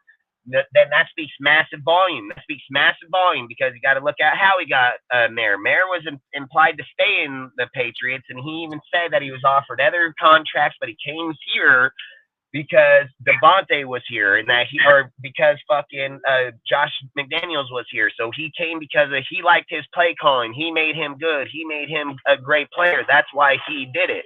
So if we take that out now, and then Jacoby's like, hey, I want to be here because I see the potential in this team. I see where we can be. I'm going to tell you right now, it's a steal for us, man. Jacoby is like the guy we've been waiting for a while, not only just as our 1, but to be so lucky the 2 is insane. So And then not only that, you still have Hunter Renfrow, 100-yard reception receiver that went over 1,000 fucking yards.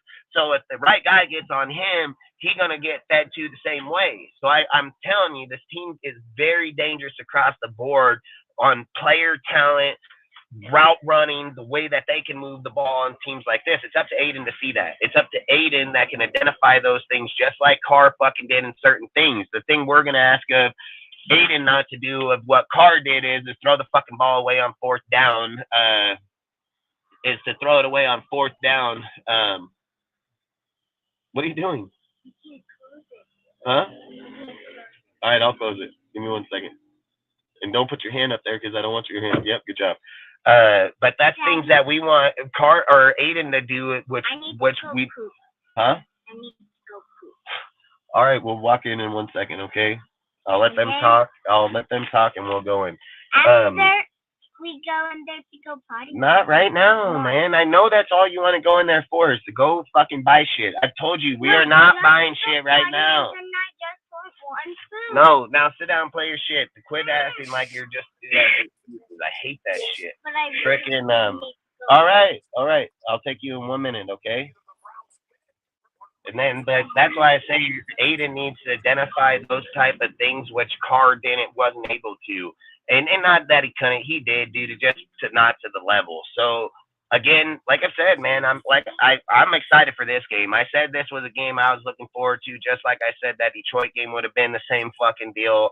Like those type of games matter. They matter to tell where our team is. They matter to see where we're at as a unit. If you want one thing. All right, enough. I'm talking, and then we'll talk. You can have a sticker. See? All right. But long story short, that's how I think like going in here be. So to get back to our subjects, or do you guys have anything you want to add, or do you want to speak on what do you think Adams' yards are going to be a touchdown in yards tonight? I'll guess I'll go first then. I think Adams will have 4 catches for 56 yards and no touchdowns tonight. You said 4 receptions for 50 yards? 56 yards, yeah. 56? Yep. 1 touchdown or none? 0. No touchdowns. Dang. The knife. What do you think, Sergio? Where do you think? This is for Adams, right? Yeah, for Adams. Back here. Out. Three receptions. 3 receptions for. I'll say 3 receptions for 44 yards. 3 for 44? Yeah. Damn, you guys don't think that, or do you just think, or you guys think Sauce is going to lock him up that much? It's going to be, so for me, I think between the game of Sauce and Adams, I also think Aiden is more preferable to Mayer, Jacoby, and Tucker. I ain't going to lie, I agree. 0 touchdowns? Yeah, I got 0 touchdowns. All right, man, I'm going to be more favorable to our guy, man. I agree in this concept, so I'm not even going to lie. I do agree in this concept, but I'm going to probably give him about 5 receptions, 70 yards, and I'm going to give him a touchdown. Reception. Daddy, there's something in here for you. Open it. Yards and 1 TD. Daddy, I have something for you. It's a surprise. Open it. I've said it. I've said that I do believe that once Aiden, nice. Oh, I fucking take all the money. That's all I wanted. Take all the money. I said once Aiden gets comfortable with Adams, I think we'll start seeing a lot more connection to him, because even there was a pass that should have been down the sideline that would have connected with Devontae, and I think that obviously would have boosted his yards in that game for sure. I think it's funny that you guys rated him at this yardage, but you gave Josh 100 yards fucking running. But I get that. I Gave get Josh that. 100 yards in rushing. No, I'm just saying, like 80 yards or not. I mean, this guy, the defensive line on the fucking Jets is ruthless.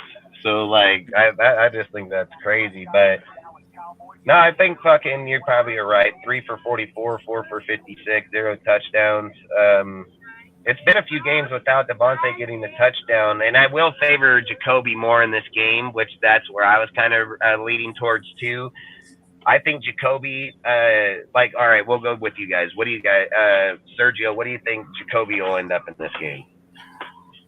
I think in this game, Jacoby will probably get maybe like 4 receptions, 48 yards.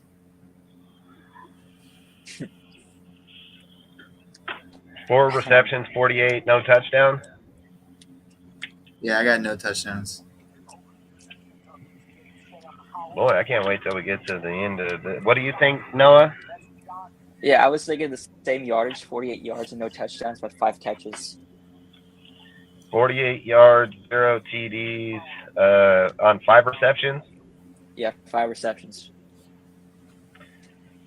All right, so if we're going to get fucking technicality fucking here, I'm going to say 5 receptions for 72 motherfucking yards up here. I'm going to say fucking Aiden's going to get 307 yards. 307. Where did I have Josh? I had Josh for 40 to 60. I'm going to say 42 yards to 63. And 40 fucking 1 receiving. All right, let's fucking get our shit down. Jacoby, I think he's going to have a better fucking game. I think he will get... who's the corner on the opposite side of Sauce? What's his name? DJ Reed. Isn't that's the rookie, is it not? No, I think he was in the same class as Sauce last year. And I think okay. Yes. Okay. I think he's the best rated corner in coverage this year by PFF. So, that's why I'm also skeptical. 6 receptions for 72 fucking yards and 1 TD. Okay, look. No money for you, though. Y'all ain't taking the money, fool. I don't get no money.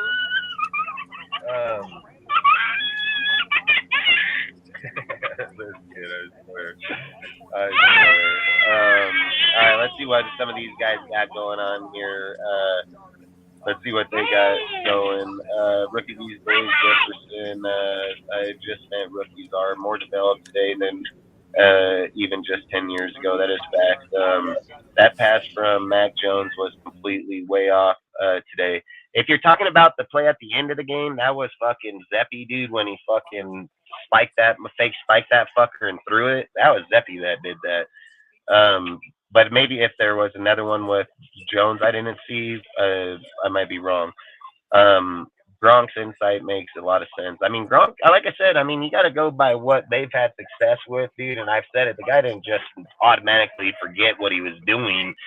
I've always said personality matters when you're trying to ask for respect and somebody to do something. You can't just walk in and act like motherfuckers are better. I've always said why I gain respect from the people that work for me is because I work just as hard as they fucking do. I don't walk in there and say, this is mine and I pay your shit, go fucking do it. It's just how you present yourself with the crew that's around you. You know, there's a big difference in how people carry, where he was like, hey, I got 70 million, I'm rich as fuck, so fuck you, you know.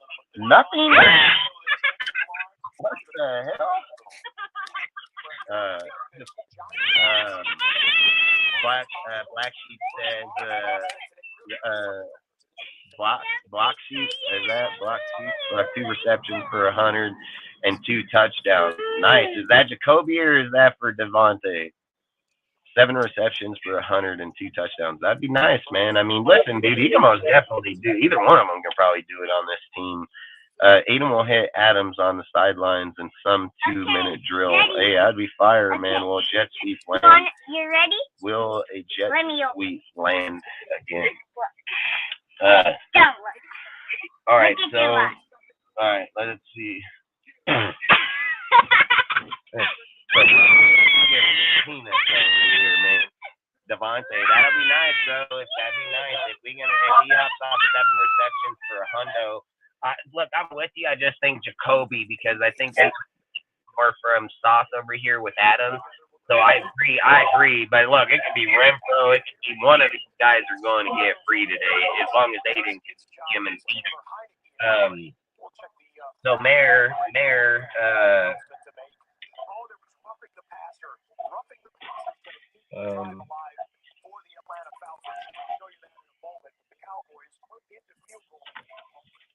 TD.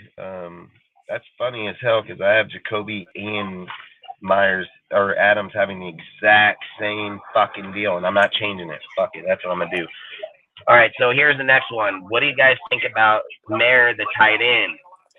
How do you think he gets used today? Is he more used as a blocking tight end, or do you see him getting yards? I could see him both. I think he'll be on the field for maybe like 60-70% of the snaps today. So I think he'll have more opportunities to be a pass catcher. But I also see him being a blocking tight end consistently, swapping out with Cooper.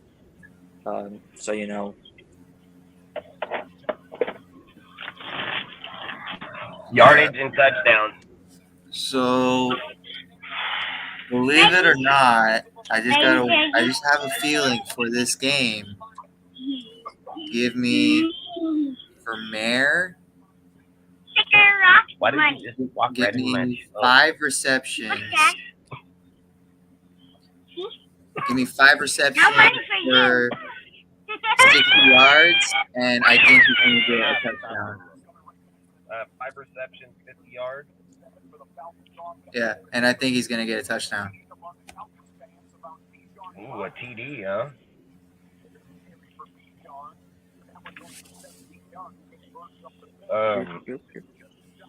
So both of you guys had the same. Noah, you had 5 receptions on that one.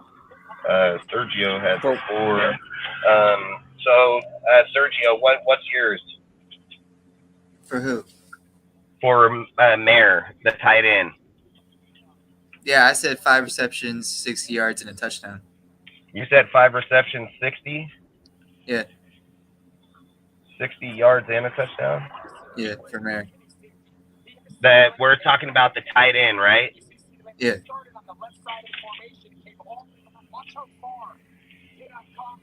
Boy, we hopped up the gun here, and this could be more valid. This can be more valid and true than anything because if your receivers are having blanketed effect, this is where he would most definitely make up for it.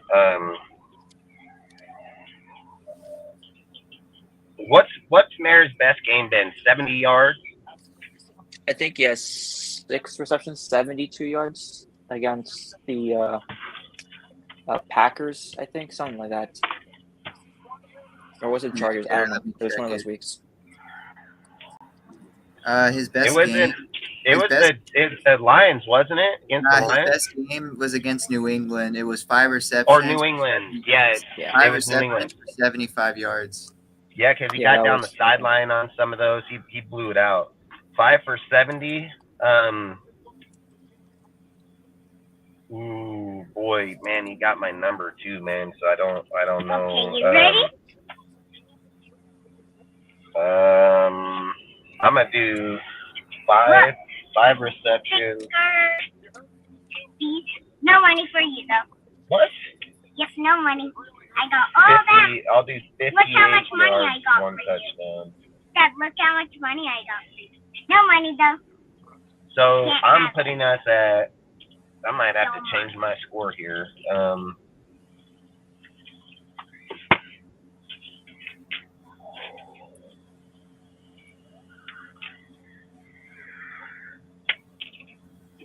Boy, man, I can most definitely.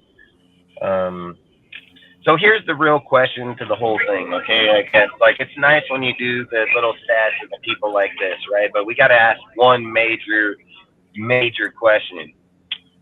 Aiden's taken the field twice now. he has great receivers, and he's yet to score a passing touchdown. So how are we going? Do we think Aiden scores a touchdown in this game? And do you think that's going to become a problem, or do you think that's just getting used to the NFL? For me, like I said, I can only see him, if he does score a touchdown, I can only see him score one touchdown this entire game. And like people will say, like against the Jets, like that's not so bad. And that might be as a way, like a gateway, like, hey, okay, maybe he's finally getting into it because he scored a touchdown on the Jets compared to other teams. But it is definitely a problem if, say, like the touchdown wasn't like a convincing one, if you know what I'm saying, because how like every other game, like he had to rely on the run game to get to the touchdown. Like he's showing he can get you to the red zone, but he can't really punch it in the red zone and while throwing the ball.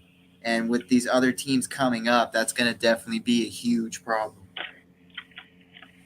Because now they're going to get tape off of O'Connell against literally the best defense in the NFL. So they're going to be like, all right, so these guys know how to shut down quarterbacks, like even the best quarterbacks in the league. So now we know what to do with O'Connell in that situation. Just do what they did, or something similar, or something different.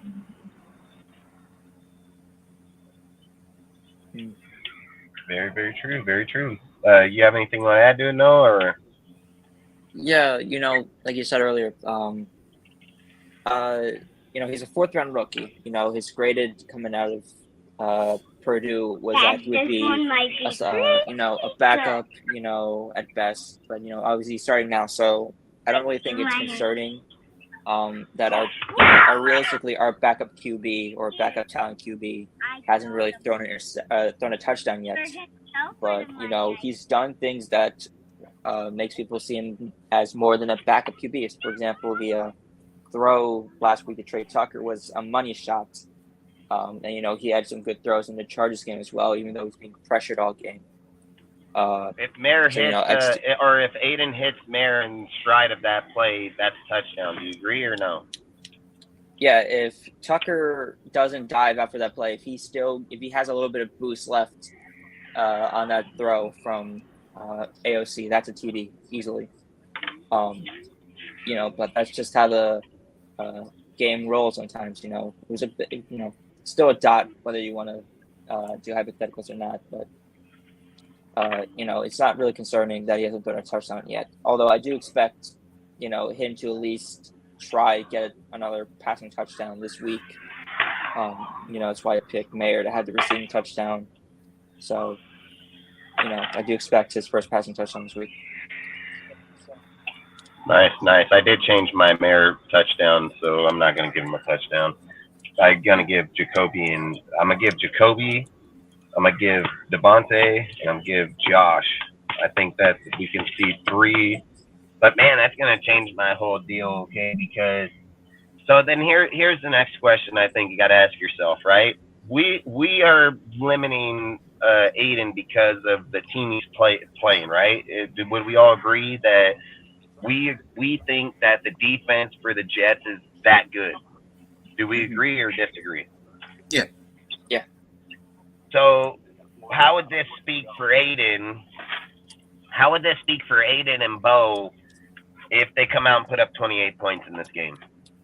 Wait, did you say For me personally, if Bo can, for me personally, if Bo can play call a game, construct an offensive game, and score 28 on the Jets, at that point, if you go from scoring 30 on the Giants to scoring 28 on the Jets, the massive differences between both teams, but almost the exact same scoreboard, that is probably like the biggest jaw dropping. And you're like, you would probably think after the Jets game, like, Bo Hardegree just fell out of a golden tree right into the Raiders' hands at that point.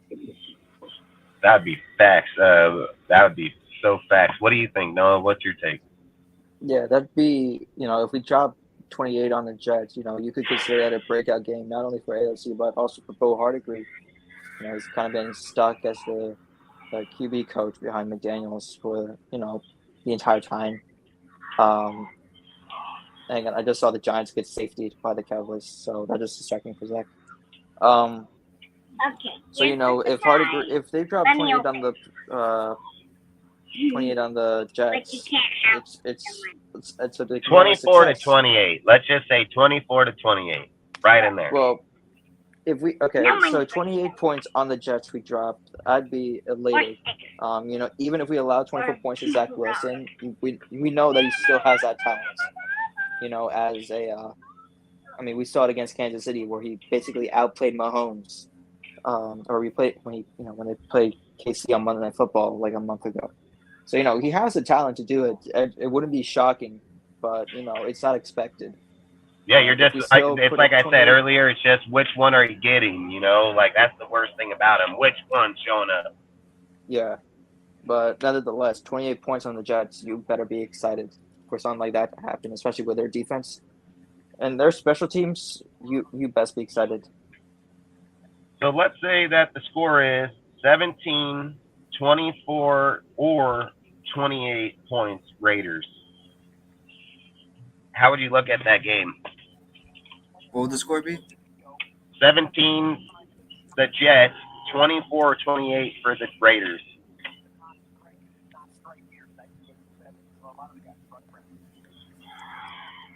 I'd be very impressed with the offense if they score over 21 points against the Jets. Because if you have a late round rookie and a QB coach who's never play called before, score over 21 against the Jets, I'm just going to think that's super impressive. Daddy, I lost my wallet. What do you think, Noah? For our final score? Yeah. I think it's a Raiders victory, 23-20. No, I was just saying against that score. If that score came out after the game we played against the Giants and we came against the Jets and had a 17 Jets to 24-28 win Raiders, how would you view the team? I obviously think that. I'm not really sure much would change about my opinion of the team. It would just reinforce the fact that Josh McDaniels was a hack and he couldn't really head coach this team. Would you think Josh was intentionally sabotaging the team, or do you think Josh is just that bad? I don't think he was sabotaging the team per se. I just think he was just that bad of a head coach. Maybe he had too much of an ego. Have the same players on the team and suck that bad. Yeah, I don't know. Maybe the players were sabotaging him, if you want to put it like that. Too big of an ego to really do anything productive as a head coach for us.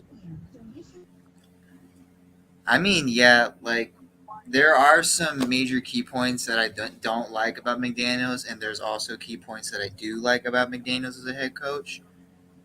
But there is some times where I am thinking, half of it could be that McDaniels isn't making the right choices, and then the other half is it's like whenever you have employees that just so don't like your employer, they just suck on purpose. That's sometimes what I think.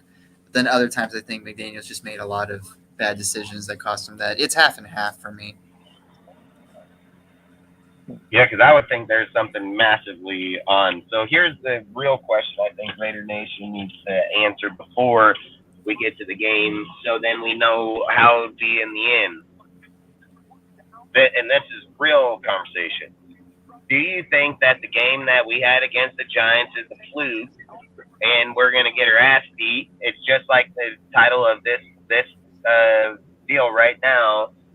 Is it, what did I say? What did I say it was? I said, is it, damn, I don't even know where I put my notes. Oh, yeah. Is it a new beginning or same old ending? That's what I said.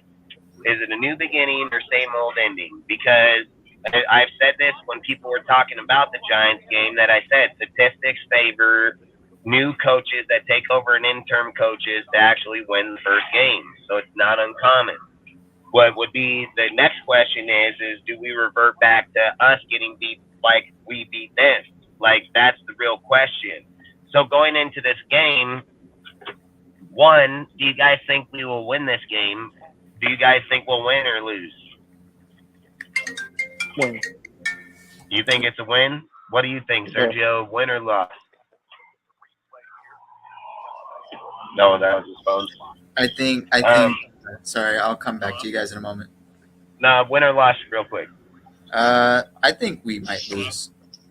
Lose? Yeah. All right. So 1 win, 1 loss. One has the expectation that we're probably going to lose because we're playing a better team. You want to win? You got to win? Yeah. All right, I got you. And Savannah's got to win too back here. She said, "Fuck, we ain't losing." So this is the next thing where I got to go and say, how is Raider Nation going to look at AP and Bunch if they get whooped in this game? Are they going to instantly switch on him and say he's garbage coach, he doesn't know what he's doing? Is that the mentality that they're going to go with, or are they going to say, oh, it's just one game, they need to still get shit together? Like, how does this game look determining to other people if we take an L in our stadium against the Jets? You know, is Raider Nation going to revert back to the hatred because they have no loyalty to anybody? Or do you think that they're finally going to stand by a coach and be like, no, that's a loss we should have took? What do you guys think? I think in my daughter myself knows the personally, question, and she's fucking 5 years old. Like, it's crazy.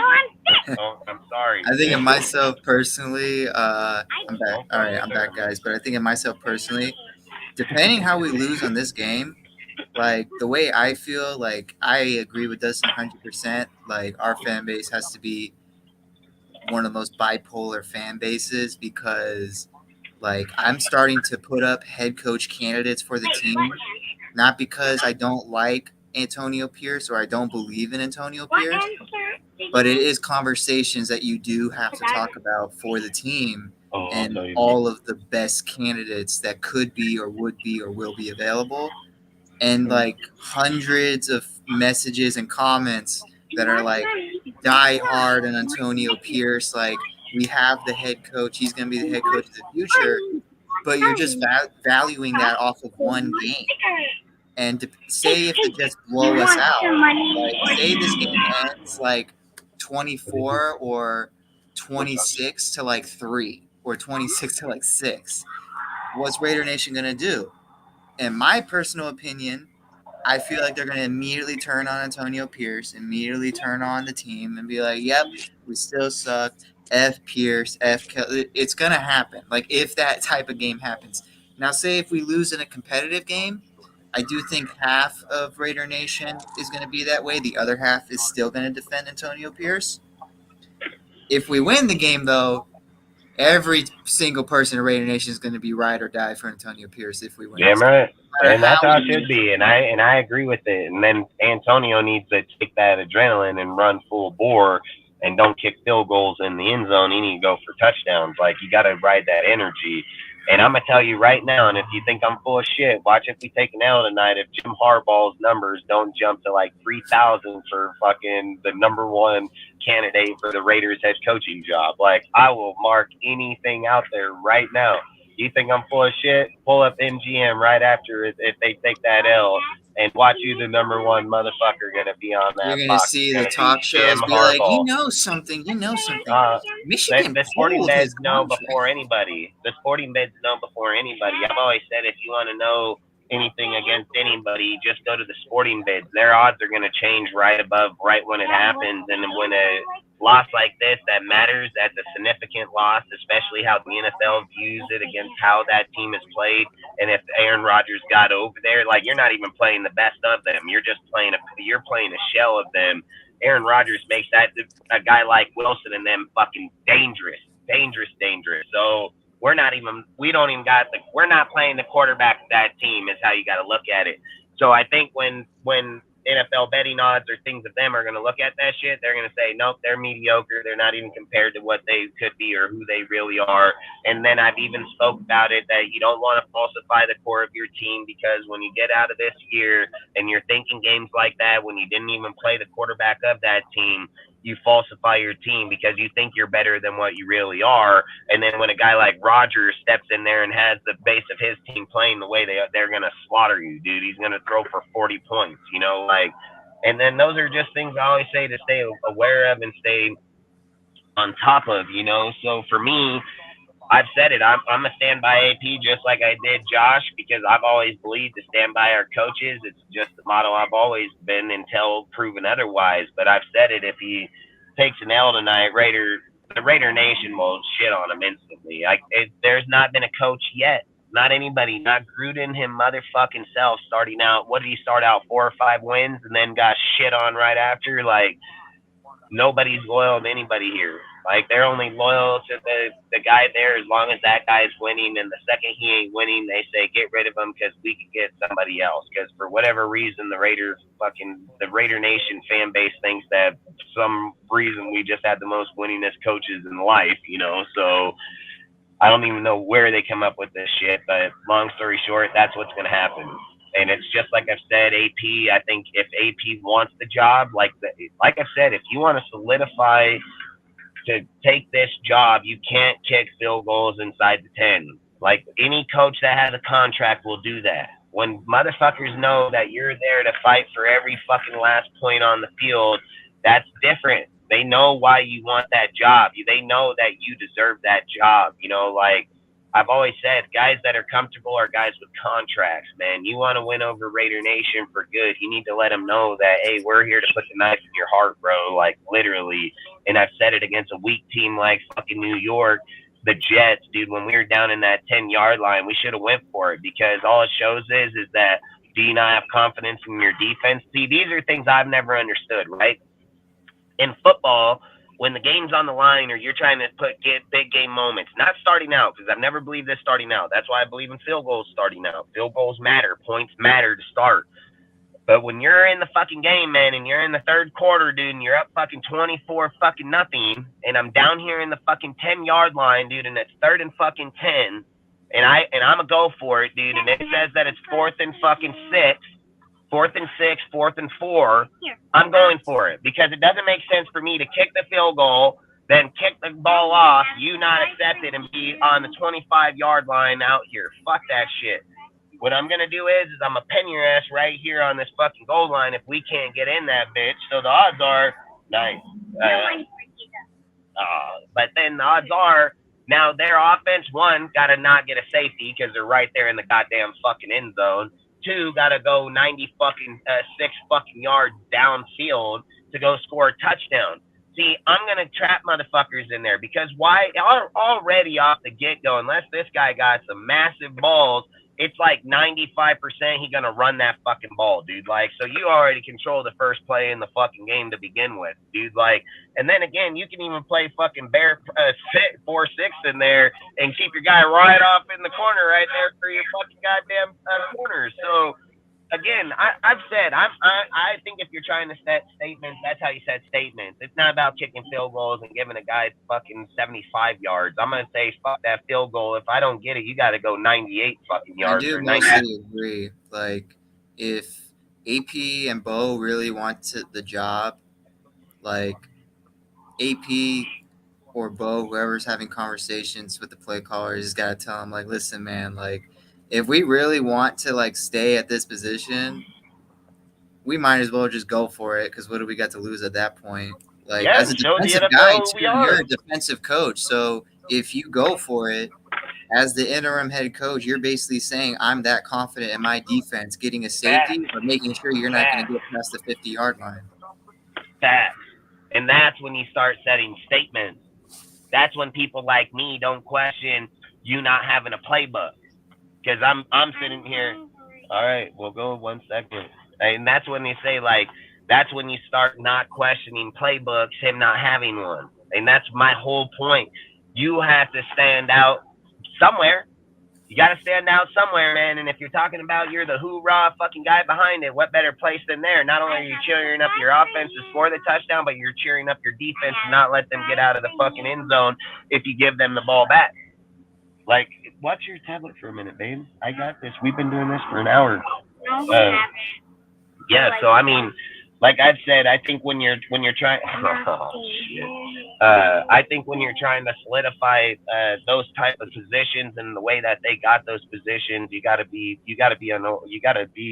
different. You gotta stand out. You gotta be different, man. Can't be like everybody else. You gotta stand the fuck out, dude. So I've said it. There's a guy that's literally right now in a deal in fucking college, and I don't give a fuck how anybody looks at Jim or not. Jim's a winning motherfucker, bro. What's his team right now? Are they 9-0, 10-0? Like, he don't even got to play, and his team still fucking wins. Like, this motherfucker turned that whole entire organization around when he fucking got there, and he's done it everywhere he's fucking been. So it's not just like, oh, this guy's only done, and people say, oh, he don't know the Raider way. Bullshit. He was the quarterback coach in the 2000s, dude, for the fucking Raiders. So he most definitely knows our culture, dude. Like, so to sit here and imply a guy that has hella success in every platform he's been, back and forth, college and NFL, to a guy that's never even done it once. I hate that shit. I hate that shit, dude. So, like I've said, you got to do something that either stands the fuck out, or I'm going with the guy that's been doing it his whole fucking career, regardless of how any person looks at it. And it doesn't matter if he's going to tear the team down or rebuild. That's what he needs to do. That's what he's going to do. And and he got my vote, you know? So that's all I'm trying to say is just be fair to what we evaluate, be fair to what's going to happen. Don't be blind to things that should happen and then fucking talk about, oh, we still this or that. You got to be fair. You just got to be fair. Josh, everybody's gone, man. Carr's gone. All these guys are gone. It's time to be fair, dude. Like, there's no more excuses for anybody. And I know the next thing they're going to do is bash Antonio because of the fact that he's not a coach. I know this is coming. I'm calling it before it ever gets talked about, because unless this guy just has the Raider way in him, man, that changed this whole culture instantly, dude, and they're going to go beat out the Chiefs that have been beating our ass for the last fucking, however long, not just once. They Broncoing us, bro. Like, that's what the Chiefs do to us. They Bronco us, dude, like, literally. So, like I said, I'm not going to sit here and act like, oh, some things have changed. This guy's going to literally have to come in here and Bronco the fucking Chiefs. Like, literally, and what I mean by that is sweep those motherfuckers, dude, because that's what they've been doing to us. And their team ain't even that good right now. And the motherfuckers are so bipolar, you don't know if they're going to show up or not show up. Like, you don't know what the Chiefs are going to fucking do. Like, they're so discombobulated, it's not even funny. And I felt like if Pierce is really the guy, his shit shouldn't be discombobulated, because he's playing out of his highest level now, because that's what it's going to take to keep that job. So that's all I keep saying. Nice. That's all I keep saying is we can't just settle for okay. We have to settle for what is, dude. And if it means that Harbaugh comes in because Pierce didn't just do what it took to take, there's nothing wrong with that, man. It doesn't have to be a guy from LA to build the team, dude. Like, it doesn't have to do that shit.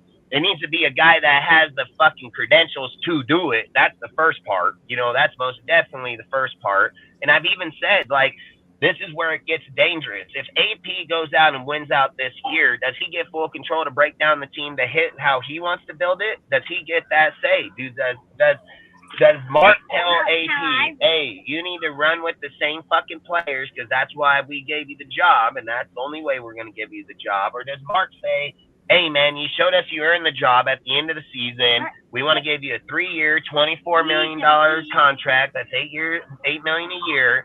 And then he tells them, hey, you and Kelly can break down the team however you need to do it to build. Is that what he gets, or is he limited? Because if he's limited, I don't want it. I don't want to do that shit. I've said it. I don't believe the team here is ready to go. Defensively, our corners suck dick. And I don't know why nobody sees that shit. Our DT suck dick, like massively. We've got one goddamn DN. So it's not like we're just sitting over here firing in every fucking position across the board here. Our safety, I don't know if Morik's showing up this week or not. First fucking few weeks he don't show up. Last few weeks he starts showing up. I don't know who the fucking which one he is. So until there's more consistency there, we're still not ready on that end. And again, look, you got to go against a team like today and a team like the Dolphins, the Dolphins next week. Because it's showing what happens when you play the complete team, man. A good defense and a good offense, man. Like, We're just trying to beat one side or the other. We're not getting both sides at the same time. Let's say Rodgers is healthy by week 16. The Jets are playoff contention, dude, and they swap from Zach Wilson to Aaron Rodgers going into the playoffs, and we get stuck playing that team. You think it's going to be the same game that we played the first time around, or you think it's going to be a different game the second time? I'm going to bet my ass, even with Rodgers sitting out the whole season, it's going to be a whole different ball game. One, Zach ain't hitting his receivers on 50-yard dots. That's not even going to happen. Guess what? Rodgers do that just sitting there. Fuck, see ya. Like, way different type of plays, man. And that's all I'm saying. Like, I believe how Aiden and Bo and all these guys can just separate this conversation instantly is the 28 up these fucking Jets. And I think that we can do it. I'm not going to sit here and say the Jets are that good. I believe that they got a good defense. I'm not going to argue that point. But I've watched good defenses get picked apart by great offenses, dude. And not even great, just great minds. Like, Brady's been doing it for years. I've always said, no matter what team was built in the off season when they went to the Super Bowl that year, Tom Brady and them never changed their team to beat those teams. They never altered players, play style, anything. They didn't do that. They didn't go out and say, man, that fucking Niners team got the third best defense in the league, and we need to go out here and get Randy Moss and everybody. No, the Patriots said, under Belichick said, we're going to play with this fucking guy, Brown. You know who Brown is? No, okay. Either does anybody else. So, and we're going to win that Super Bowl. So, and that's what he's done. So I've said, you can't just tailor the team. You can't just tailor the team to players that are how good or what you think, because it's not how it works, man. You're a goober, I swear. This kid gets me sidetracked like no tomorrow. But, like I said, there's a lot inside there that needs to. There's a lot that you got to pay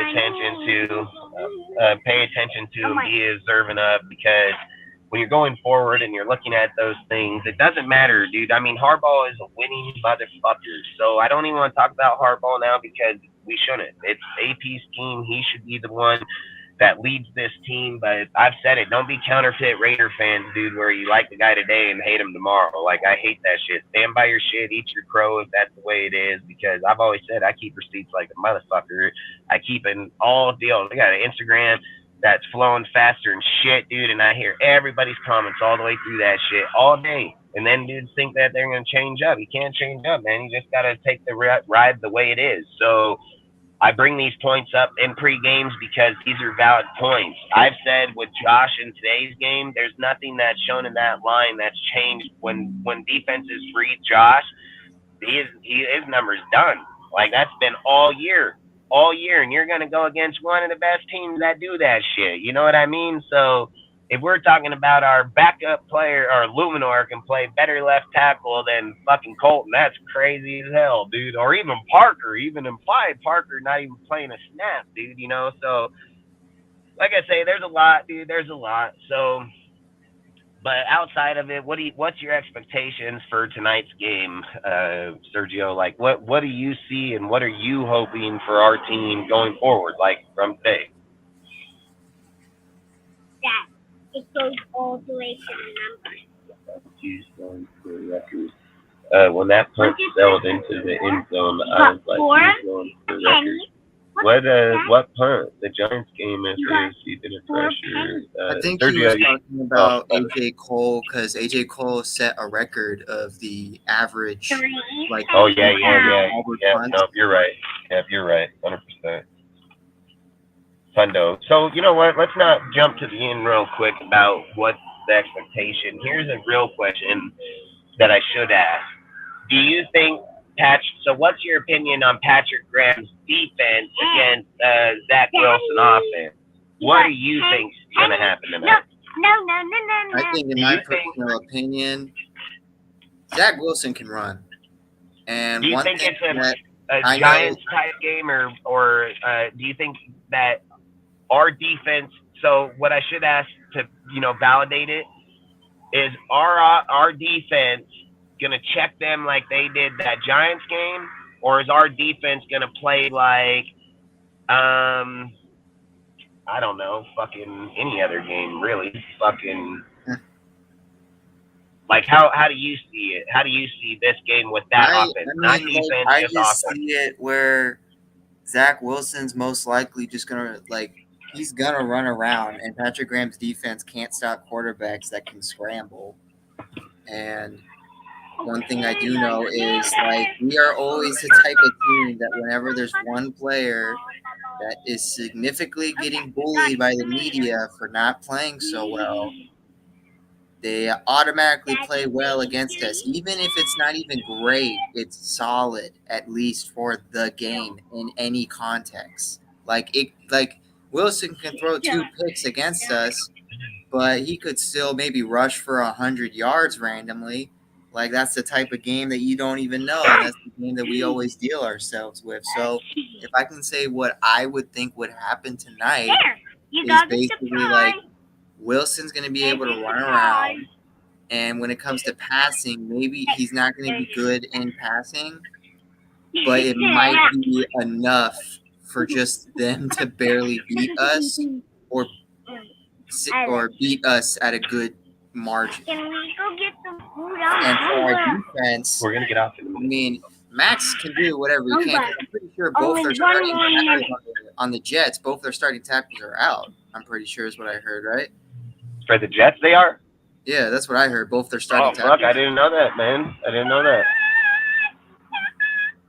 Because when it comes to our defense, because if that's true, then... Damn, Derek Carr got ruled out with a concussion. Oh, what the hell? He also had a bad shoulder injury. I'm gonna go out. Quan Alexander tears his Achilles again.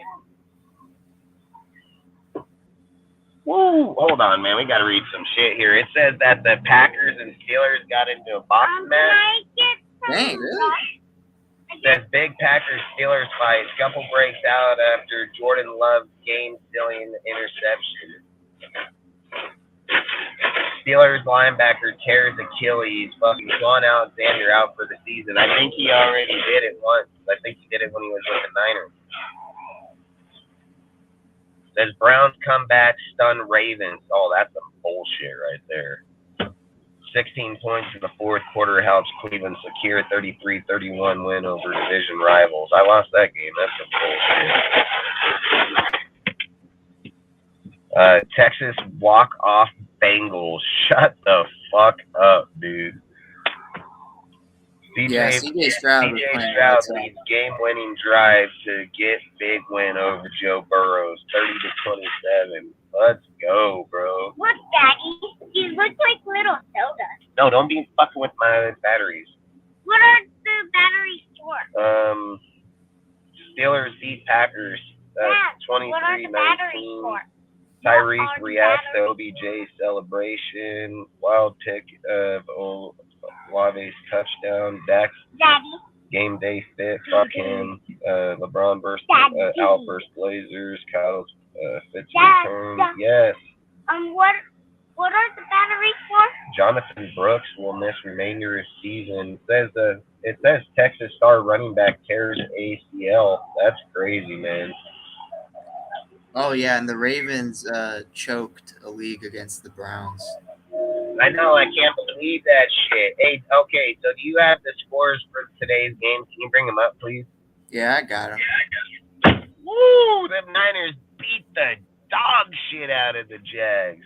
Oh my god! So the Vikings beat the Saints 27-19.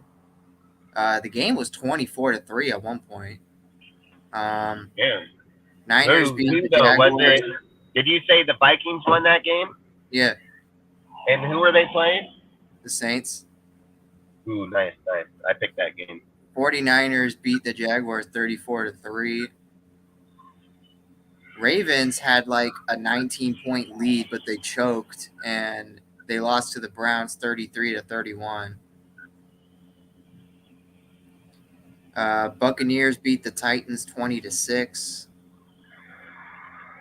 Steelers beat the Packers. Damn, they beat the Titans? That's some bullshit. Steelers beat the Packers 23-19. Texans actually had a really big lead against the Bengals. Bengals almost made a comeback, but They were able to beat the Bengals 30-27. Colts obviously beat the Patriots 10-6. Bears, Panthers, we already know that. Games that are going on right now, all these games are in the second quarter. Falcons are beating the Cardinals 14-6. Cardinals are in the red zone right now. Lions are beating the Chargers 17-10. Cowboys are beating the Giants 7-0. Giants are in the red zone. Commanders are beating the Seahawks 9-3. So here's something I want to ask that it could just be far-fetched, but just see if you think this. There have been reports on Lincoln. Uh-oh. You hear me? You hear me? Yeah. What was your question? All right. So there's been reports on Lincoln Riley wanting to go where Caleb goes, and he wants to coach him, head coach and all, right? Now look at this. Bill Belichick is getting to the end of his days, like straight up. And they are not the Patriots have to be one of the, if not the top pick, dude. Like, they literally got to be right there. What would be the odds that Belichick says, hey, we'll take Caleb and we'll take Lincoln here, and then when I retire, we'll allow you to take over, and until then, we'll allow you to call plays in the offense for Caleb. Are you gonna bring your wallet in? Caleb Williams. Daddy, Hey, wait, okay, oh no. I can't wait. I know you're bullshit me, and I know that you just want to go in there and buy shit because that's all you ever want to do. You've been begging me since the minute we even left the house about going in the damn store and buying you shit. I just one. I see what I'm telling you. Just let me do my stuff, and then we'll talk about it, okay? No, I'm hungry. All right. I know that. I got noted right here. Hold on. Let me notice. Got it. All right. I'm back. All right, but what So the I think that would be an ingenious idea the Patriots would have because, one, you're introducing the Patriots to the West Coast offense.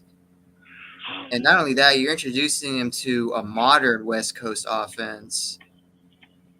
And if you have Lincoln Riley as the offensive play caller, and then when Bill retires, then that means the Patriots are now going full like West Coast style coaching. That's going to be like a major shift for the Patriots. But if it's successful, I would be super pissed. Odds are it'd be successful. We already know. I'd be super pissed. And I'd be like, this whole thing was rigged. I would say Bill would. I'm telling you, that's why I say, like, were they sabotaging our team, bro? Like, I'm dead at no. Don't waste that, dude. Why would you waste that? It's not late. All right, that's not good. And why are you putting all these on? Don't waste that other one, the coffee one. The coffee one? Yeah, don't waste that one. Yeah, I'm not gonna put that one on you. But I'm just gonna put the I one would say like sabotage 100%, dude, because I would just say, why was it like Bill wanting to give us people, do all this shit? Everybody's thinking like, oh, they're doing it because he's nice, and Bill's like, yeah, I'm doing it because I need to fuck these guys so we can get the first pick.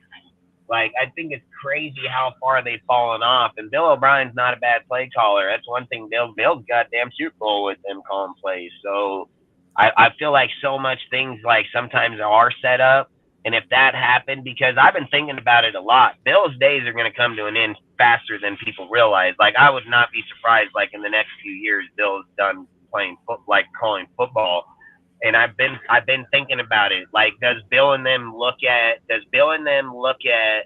the Josh McDaniels experiment here again for the second time as a fail, like literally, or do they sit there and have intention like they knew it was going to happen and they knew like the Raiders, like, so look, there's guys that know, like they know, like I've been talking about, just their culture is not going to work here no matter who the fuck they are. So Bill's not a dumb motherfucker. He has to know that.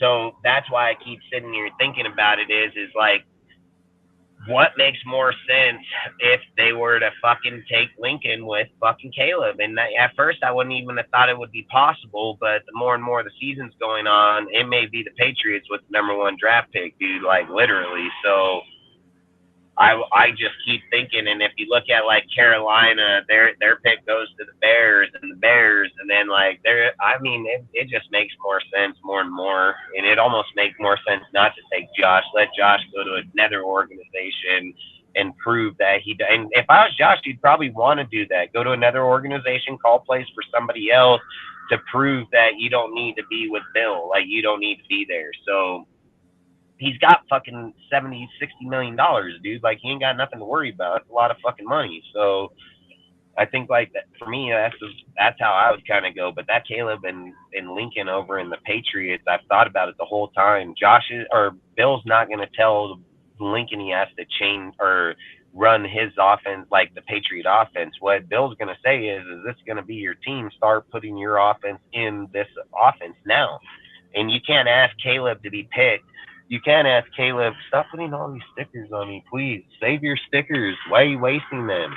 I'm not. Yeah, you are. They don't need to go on my shirts, okay? Just save your stickers. Right, but I'm taking it off. Like, you can't. All right, put it back, put it on your shin, all right? But that's all I'm saying. There's going to have to be a change in that. I've been thinking about it. Like, I don't know if Lincoln goes to the Bears if you're going to make change like it needs to be. I think if you take Lincoln to a team like the Patriots, your defense is there. The sun's staying there. You know, like that team has way more. All they need is a play caller. That's all they need. They get a play caller in there, they're going to be competitive again and then win this game. So, long story short, I don't know why I got over there. It was just something I thought about within there. And then, but what would you think about that? That'd be crazy, huh? That'd be hell crazy. Daddy, I'm very hungry. All right, we'll go right here in a few minutes. Yeah. All right. I'm hungry. Oh, rude. I'm hungry. All right, tell the camera. Tell the camera. How hungry are you? I'm hungry. You're hungry? Yeah. I'm hungry, Daddy. All right, we'll get ready to go. Get your seatbelt on. No, We gotta drive. All the way over there? Now maybe. We can't walk? No. Why? We'll see. Because all right, let's talk about the team in this out, man. So I can go get to feed this kid, give her damn, Kyler already up in there. Let's go, bro. All right, so to end out the show, which was a productive show, man, we had a lot of good points into this one today, so I think it's a pretty good deal. Win or loss, what do you think? Win! I think we're gonna lose. Like I feel like this is the game What's that your we're gonna score? lose. Win! I have the score being like I score 55. Yeah, 55. I'll have it being 17 to 23. I take 17, 23? Yeah. Dang, frickin' Daddy, I take 17 to 22. What? Yeah. 17 That to Max 22. is in the building right now. 17 to 22. They got all kind of pictures of this. And so long story short, 17 to 22. you said 17-23. Isn't that what you said? Yeah. 17-23. Who are the Cowboys playing right now? Cowboys are playing the Giants. They're just kicking the shit out of them, huh?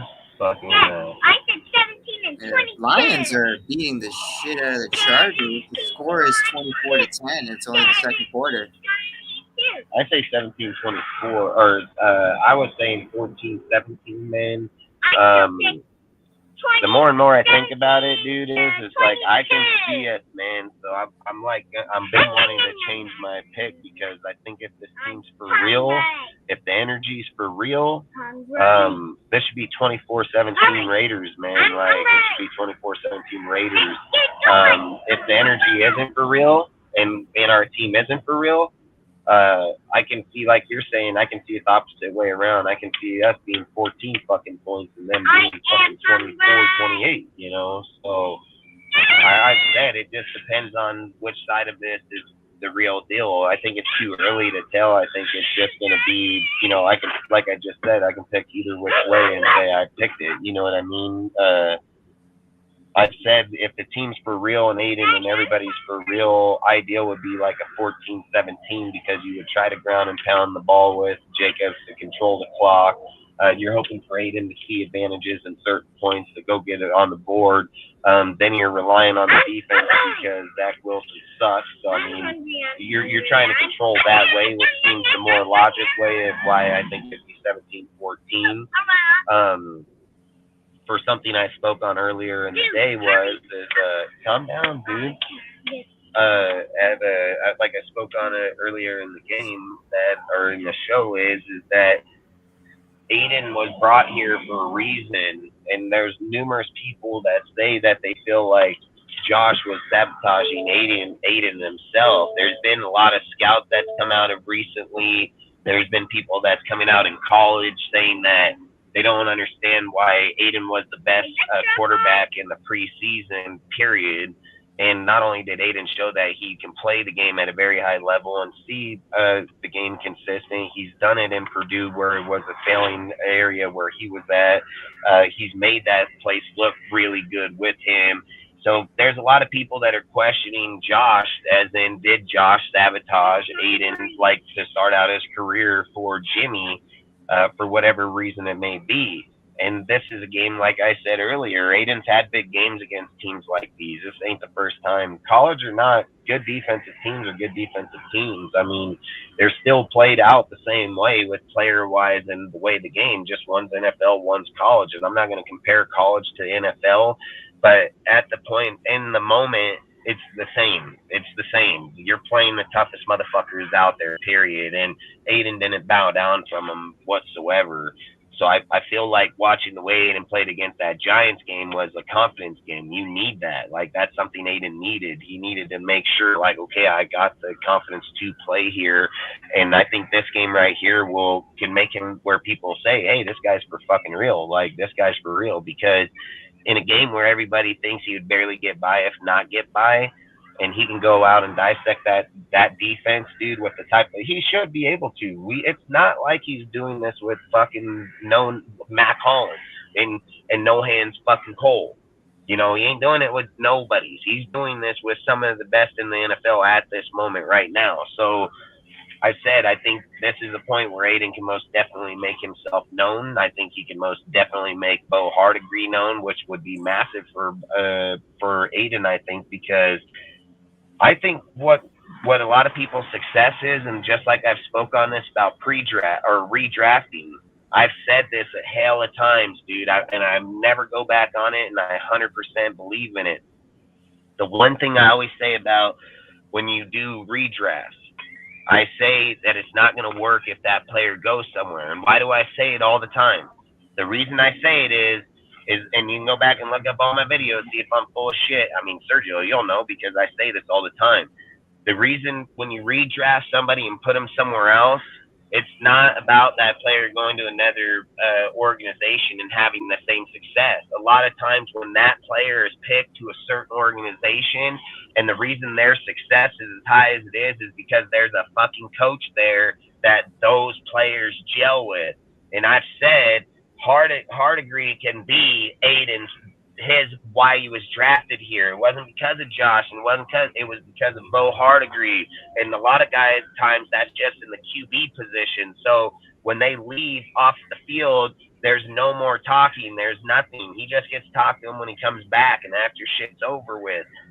When he gets to be in the fucking mic with him the whole entire time, talking to him about, hey, this, that, the other, it changes everything, dude. It's something like O'Connell for the Vikings said about fucking Dobbs, that it makes him feel like that's the closest he's been back to the game since he's left the game. And that shit matters because everything that O'Connell's thinking, as in the Vikings head coach, is what he's relaying to Dobbs. Even like because he's a new coach,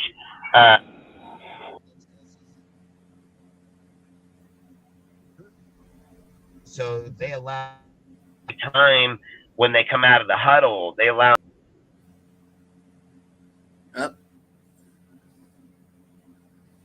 Looks like Dustin cut it out again.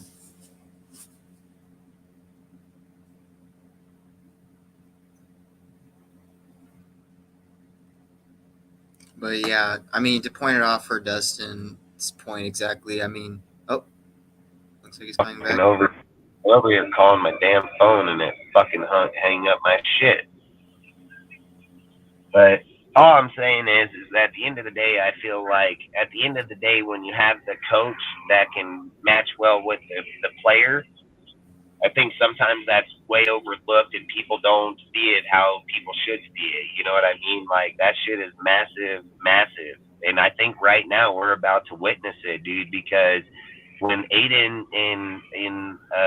when Bo and Aiden sit down, I swear it reminds me so much of John Gruden and fucking Derek Carr. It's not even funny, because when you have that type of chemistry, that type of connection, that type of deal, they're like mentally into it, dude. Like, they're over there one minute we're sitting in the quarterback room and talking these scenarios where it's like, I can only give you so much information in this room, to the next minute I'm fucking talking in your ear all the way to the point you're saying fucking hike damn near 15 seconds before it.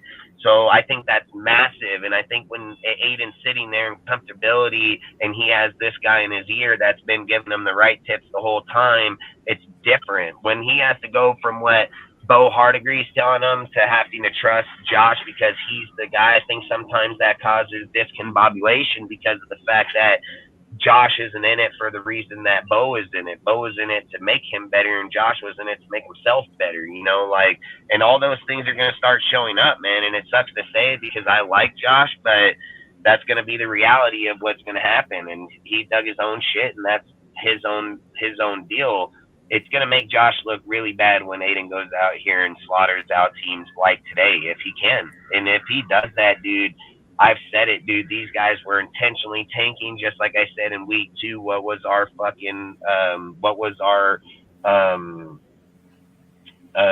did Jeff say? What was our identity?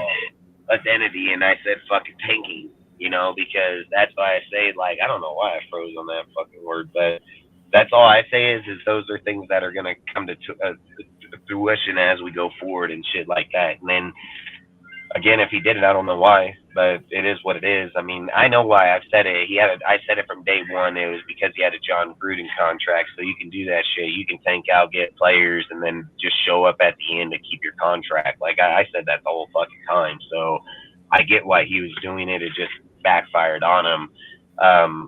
Long story short, I think in tonight's game, man, I'm hoping that we get the 24-17 Raiders. Like, I swear to God, dude. Like, and if we get the fucking 13 fucking 20 fucking 4 Jets win, I'm telling you right now, just like I said from day one, my pick's gonna be for Harbaugh, and it's not gonna change. And I don't give a fuck what they do, because I keep telling you that at the end of the day, it's about the team. It ain't about an individual. And I've said it from day one. I protect the shield. I don't protect an individual person, no matter who the motherfucker is. It's just like I said about people. When Josh is here, I protect him. The minute Josh left, he's not a Raider no more. He don't wear the gear. He doesn't support the team, and I don't support him anymore. So that's just how it is.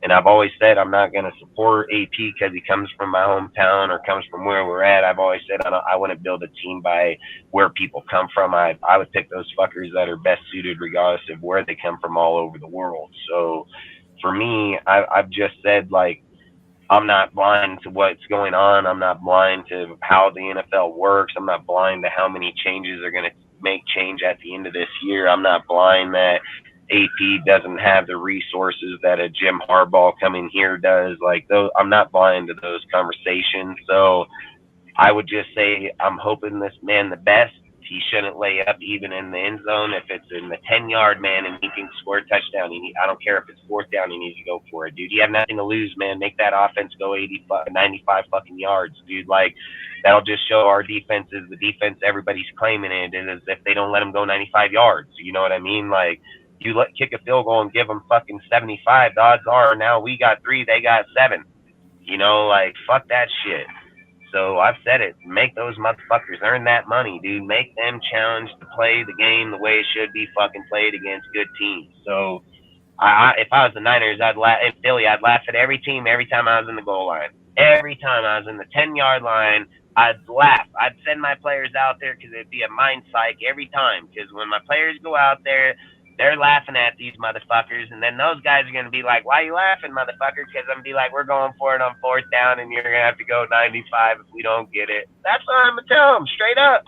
Then those guys are gonna be like, "Fuck these guys, motherfuckers ain't getting in there." But now our offense that sucks gotta go 95 yards, so fuck these guys. And then now they gotta try to block because they probably gonna get stuffed up in there. And then guess what? We're gonna get the ball back at like the 50, so our shit a lot shorter anyway. So, like I said, you gotta play football, man. And I said that I'll be behind AP if he does that. I'm not asking him to do that next year. I'm not saying, "Hey, AP, go out and play football that way next year." I'm not saying that. I'm saying you want the job for next year. This is what you need to do this year. Outside of it, I said if it comes to an ass beating on us, I'm 100% Harbaugh, just like I was 100% Harbaugh before Josh. So Harbaugh was my #1 pick, dude. Right after Gruden was shit can. Go look at my page, look up. I was Harbaugh all the way, dude, because I know Harbaugh is that guy. But I was cool to roll with the Josh train because I really felt like Ziegler and Josh could have did it. I didn't think they would have as success of Harbaugh, but I did think they would have success. But it is what it is. I mean, I don't go back on anything I say because, like I've said, they have good core players that are right here, right now. Aiden can become the face of our fucking team, and they drafted him. And then fucking Tyree Tucker could be fucking one of our best receivers, and they drafted him. And Mayer can be one of our best tight ends, and they drafted him. So I'm not even going down no train like these fucking guys didn't know what the hell they were doing. So sometimes shit just don't work, man. It might work for somebody else better. So that's all I would say. And outside of that, dude, I hope it's a 17-24 fucking win Raiders, dude. I hope we can check up these fucking Jets and show them that they ain't the team that people claim or not. I mean, I get defense, but defenses don't always win games, man. And I get it. People use the definition of defenses win championships, but defenses lose games too. I remember the Jets with 0 blitz on our team, and their defensive coordinator got shit canned right after it. So, promise you, it can go either which way, man. So, but outside of that, fuck, I hope the best for our team. I hope the best for AP. I hope he can rally this team. I hope AP and them can carry the energy. I hope that our defense or our secondary keeps these fucking receivers in check. My biggest worry is not letting Bryce Hall get off to like a 125-yard game against us. Like, that's my biggest worry. But outside of it, I don't know. You have anything else you want to add or talk about, bring up? I mean, nah, I'm good. All right, well, shoot, fuck. Like I said, man, hopefully if anybody wants to watch the game, more than welcome to head over to the Discord. We'll be streaming the game in the VC, Game Day VC, man, so feel free to hop up in there.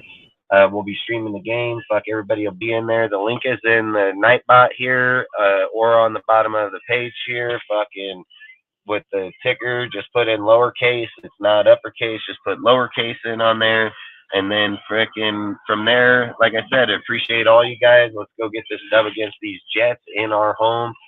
Let's hope that Raider Nation shows up tonight because we're going to need it as a fan base, dude. And we need that energy, man. If we want change, we got to generate change. So we can't just keep talking about it. We got to be about it, dude. And when people talk about showing up, they got to show up. So, and let's go from there, man. And then let's talk about it again on Monday. And really appreciate all you guys stopping by for the last 3 hours, man, talking on our team and discussing a lot of shit, man. Really do appreciate it. And outside of that, man, Raider Nation till I die, man. Fucking let's get this win.